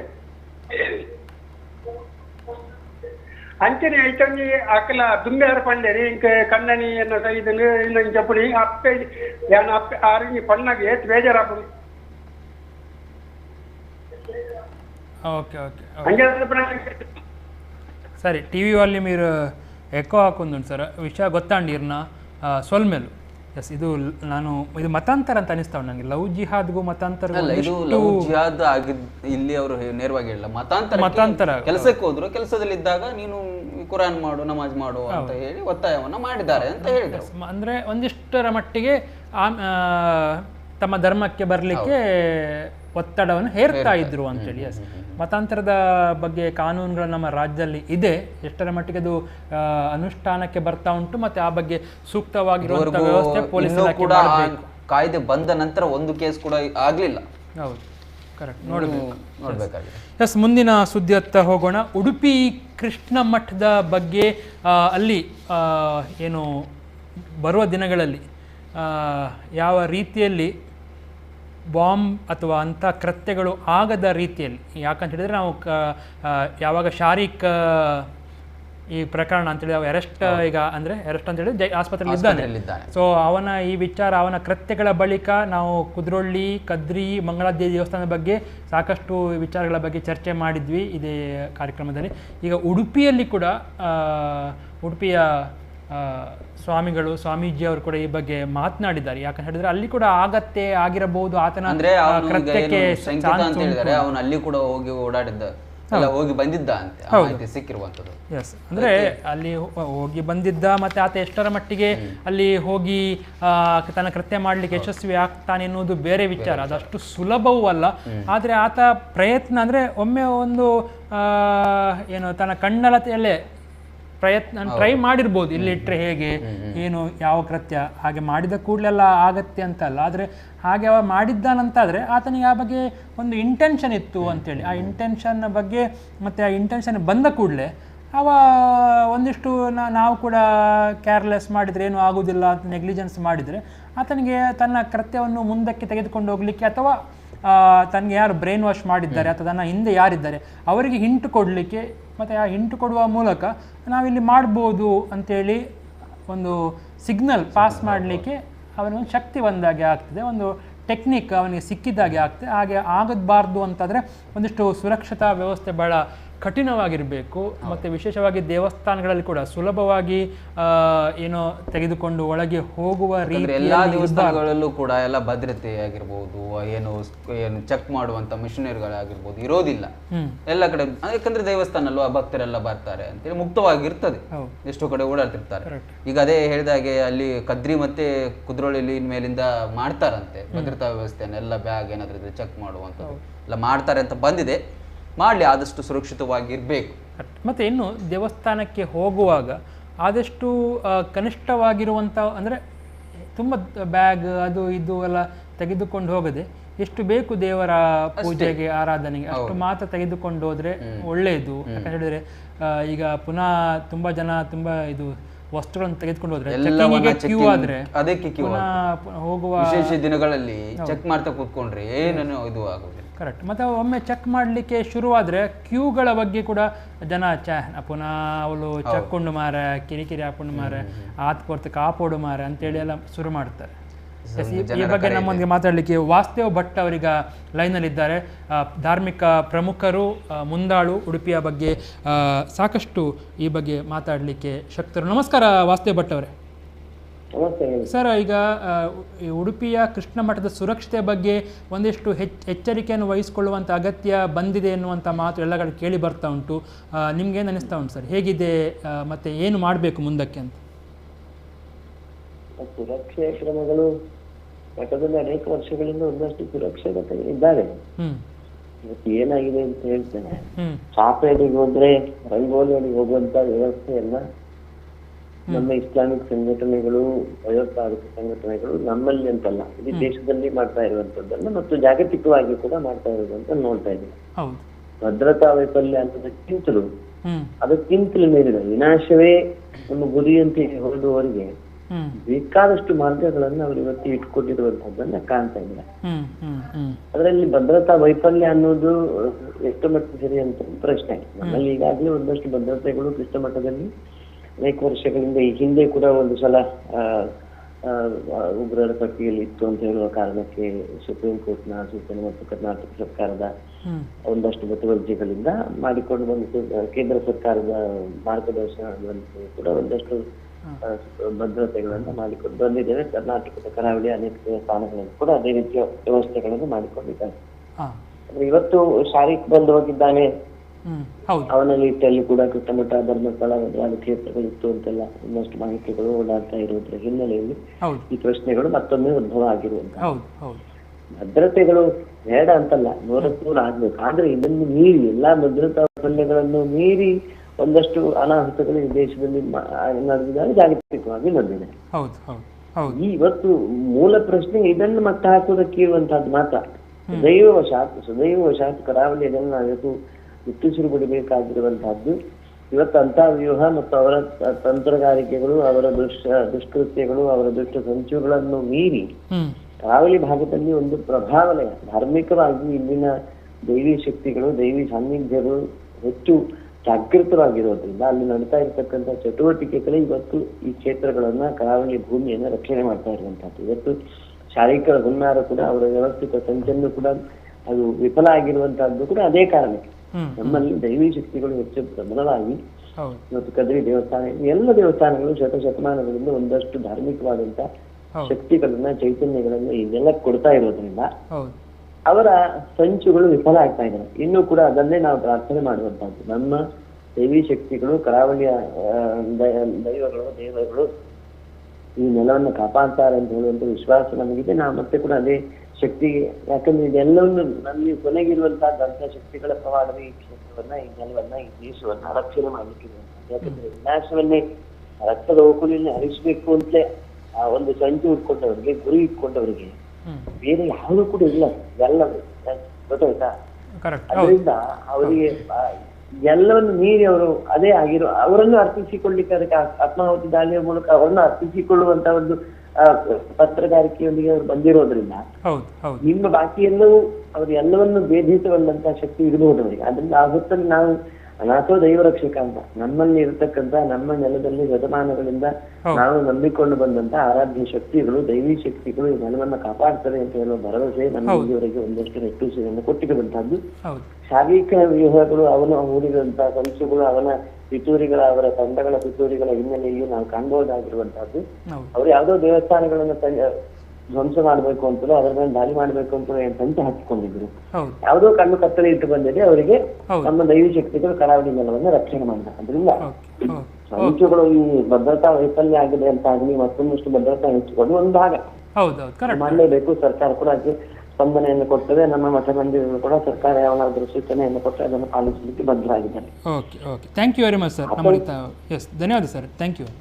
ಎಸ್, ಅಂದರೆ ನಾವು ಒಂದು ಭದ್ರತಾ ಸುರಕ್ಷತೆ ವ್ಯವಸ್ಥೆಯನ್ನು ಒಂದಷ್ಟರ ಮಟ್ಟಿಗೆ ನಾವು ಮಾಡಲೇಬೇಕು. ಆದರೆ ಕರಾವಳಿಯ ಜನ ಅದಕ್ಕಿಂತ ಭದ್ರತೆ, ನಾವು ಮನುಷ್ಯ ಮಾಡುವ ಭದ್ರತೆಗಿಂತ ದೇವರ ಶಕ್ತಿ, ಪವಾಡ, ಪೌರಾಣಿಕ ಮತ್ತು ಏನು ಪಾಸಿಟಿವ್ ಎನರ್ಜಿಗಳಿದೆಯಲ್ಲ, ನಂಬಿಕೆಗಳು ಅದೆಲ್ಲ ಅದು ನಮಗೆ 75% ಅದು ಉಳಿಸ್ತದೆ ಅನ್ನುವಂಥದ್ದು. ಅವುಗಳೇ ರಕ್ಷಣೆ ಮಾಡುವ. ಹೌದು, ಮಾನವ ನಿರ್ಮಿತ ಏನು ರಕ್ಷಣೆಗಳು ಮಾನವನ ಎಷ್ಟು ಮಾಡ್ಲಿಕ್ಕೆ ಆಗ್ತದೆ, ಕೆಲವೊಂದ್ಸಲ ಅದಕ್ಕೂ ಮೀರಿ ದೊಡ್ಡ ದೊಡ್ಡ ಅನಾಹುತಗಳನ್ನು ಮಾಡ್ತಾರೆ. ಹೌದೌದು, ಎಸ್. ಅಂದ್ರೆ ಆಗಿದೆ ಕೂಡ ನಮ್ಮ ದೇಶದಲ್ಲಿ, ದೇಶದಲ್ಲಿ ಆಗಿದೆ, ಒಟ್ಟಾರೆ ಜಗತ್ತಿನಲ್ಲಿ ಕೂಡ ಎಷ್ಟು ಹೋಗಿ. ಅಮೆರಿಕ ಅಷ್ಟು ದೊಡ್ಡದಾದ್ರೂ ಕೂಡ ಅದರ ಮೇಲೆ ಬಿಟ್ಟಿದ್ರ, ಹೌದು, ಎಲ್ಲ ಮಾಡಿದ್ದಾರೆ. ಹೌದು. ಸೊ ಆಗಿರುವಾಗ ನಮಗೆ ದೇವರ ರಕ್ಷಣೆ ಇದೆ, ನಮಗೆ ದೈವಗಳ ರಕ್ಷಣೆ ಇದೆ, ಕೃಪೆ ಇದೆ, ಆಶೀರ್ವಾದ ಇದೆ. ಆದ್ರಿಂದ ನಮಗೆ ದೊಡ್ಡ ಅನಾಹುತಗಳು ಇದುವರೆಗೂ ಕೂಡ ಕರ್ನಾಟಕದ ಕರಾವಳಿ ಭಾಗದಲ್ಲಿ ನಡೆದಿಲ್ಲ. ಹೌದು, ಈ ರೀತಿಯಾಗಿ ಭಯೋತ್ಪಾದನಾ ಕೃತ್ಯಗಳಿರ್ಬೋದು ಅದು. ಬಟ್ ಇದೊಂದು ರೀತಿಯಲ್ಲಿ ಎಚ್ಚರಿಕೆ, ಹೌದು, ಮುಂದೆ ಆಗುವಂತ ಅನಾಹುತಗಳನ್ನ ತಡೆಗಟ್ಟಲಿಕ್ಕೆ ಆಗುವಂತ. ಹೌದು, ನಾವು ಅಂದ್ರೆ ಪ್ರತಿಯೊಬ್ಬ ಮನುಷ್ಯ ತನ್ನನ್ನು ತಾನು ಜನಸಾಮಾನ್ಯ ಅಂತಲೇ ಅಂದ್ಕೊಳ್ಳುತ್ತೆ. ಹೌದು, ನಮ್ಮ ಕೈಯಲ್ಲಿ ಏನಿದೆ, ನಮಗೆಲ್ಲ ದೇವರೇ ರಕ್ಷಣೆ ಮಾಡಬೇಕು. ಒಂದು ವೇಳೆ ಯಾಕಂದ್ರೆ ಭಯೋತ್ಪಾದಕರು ಎಲ್ಲವನ್ನು ಬಿಟ್ಟವರು, ಅವರು ಜೀವದ ಆಸೆಯನ್ನು ಕೂಡ ಬಿಟ್ಟವರು. ಮತ್ತೆ ಅವರಿಗೆ ಎಷ್ಟರ ಮಟ್ಟಿಗೆ ಅಂತ ಹೇಳಿದ್ರೆ ಇಲ್ಲಿ ಸತ್ರೆ ಎಲ್ಲೋ ಏನೋ ಸಿಗತ್ತೆ ಎನ್ನುವಂತ ಆ ಒಂದು ತಲೆಯಲ್ಲಿ ಹಾಕಿದ ಕಾರಣ ಅವ್ರು ಏನು ಮಾಡ್ಲಿಕ್ಕೆ ರೆಡಿ ಇರ್ತಾರೆ.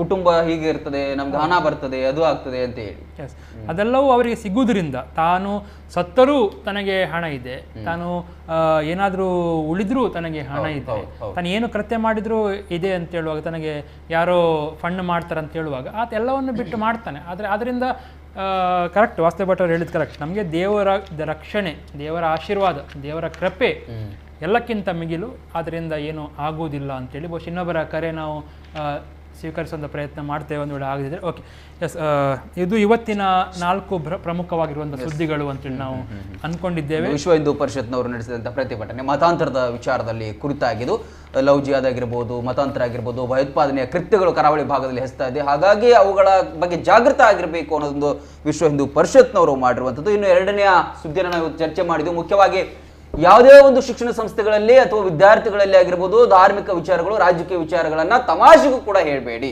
ಯಾಕಂತ ಹೇಳಿದ್ರೆ ಆ ಮಗುವಿನ ಮನಸ್ಸು, ಅವನು ಯಾವುದೇ ಧರ್ಮ ಆಗಿರ್ಬೋದು, ಹಿಂದೂ ಆಗಿರಲಿ, ಮುಸ್ಲಿಮೇ ಆಗಿರಲಿ, ಅವನ ಮನಸ್ಸಲ್ಲಿ ಅದೊಂದು ಉಳಿತದೆ, ಒಂದು ನೋವು ಅನ್ನೋದು ಉಳಿತದೆ. ನಂಗೂ ಕೂಡ ಈ ರೀತಿ ಅದನ್ನು ತಮಾಷೆ ಮಾಡ್ತಾರಲ್ಲ ಅಂತೇಳಿ ಇದೊಂದು ಶಿಕ್ಷಣ ಸಂಸ್ಥೆಯಲ್ಲಿ ಆಗಿದೆ.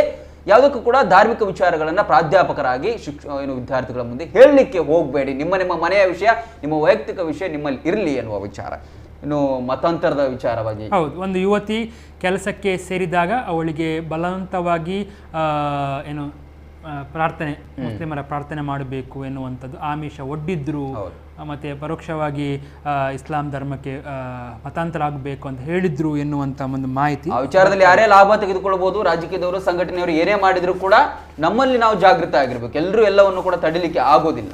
ಎಸ್, ಕೊನೆಯದಾಗಿ ಉಡುಪಿ ಕೃಷ್ಣ ಮಠದಲ್ಲಿ ಯಾವ ರೀತಿಯಲ್ಲಿ ಸುರಕ್ಷತೆ ವ್ಯವಸ್ಥೆಯನ್ನು ಹೆಚ್ಚಿಸಲಾಗಿದೆ ಎನ್ನುವಂಥ ವಿಚಾರ, ಈ ಬಗ್ಗೆ ಅಲ್ಲಿನ ಶ್ರೀಗಳು ಮಾತನಾಡಿದ್ದಾರೆ. ಈ ಏನಂತ ಹೇಳಿದರೆ, ಈಗ ವಾಸ್ತವ ಭಟ್ಟರು ಹೇಳಿದ್ದು ಕ್ಲಿಯರ್ ಆಗಿ ನಾವು ದೇವರನ್ನು ನಂಬಿದ್ದೇವೆ, ದೇವರ ರಕ್ಷಣೆ ಇದೆ, ಎಲ್ಲಕ್ಕಿಂತ ಹೆಚ್ಚಾಗಿ ನಮಗೆ ದೇವರು ಅನುಗ್ರಹಿಸ್ತಾರೆ, ಆದ್ದರಿಂದ ಏನು ಅಂಥ ಚಟುವಟಿಕೆಗಳ ಭಯೋತ್ಪಾದನಾ ಘಟನೆಗಳು ಆಗಲಿಕ್ಕಿಲ್ಲ ಎನ್ನುವಂಥದ್ದು ಅದು ಪ್ರತಿಯೊಬ್ಬರು ಕೂಡ ನಾವು ನಂಬುವಂಥದ್ದು, ಒಪ್ಪುವಂಥದ್ದು, ಹಾಗೇ ನಡೆದುಕೊಳ್ಳುವಂಥದ್ದು ಅಂತ ಹೇಳ್ತಾ ಇದು ಇವತ್ತಿನ 4 ಸುದ್ದಿಗಳು.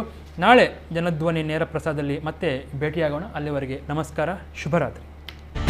ಈ ಕಾರ್ಯಕ್ರಮದ ಪ್ರಾಯೋಜಕರು ತೇಜಸ್ವಿನಿ ಆಸ್ಪತ್ರೆ ಮತ್ತು ಶಿಕ್ಷಣ ಸಂಸ್ಥೆಗಳು, Mallikatte, Mangaluru. Kedar high living luxury homes, airport road, Derebail, Mangalore. ಸಹ ಪ್ರಾಯೋಜಕರು sun premium refined sunflower oil, family star. Santosh rice mills ರವರ 2 ಸ್ಟಾರ್ ಮತ್ತು ಸಂತೋಷ್ ಬಾಯ್ಲ್ಡ್ ರೈಸ್.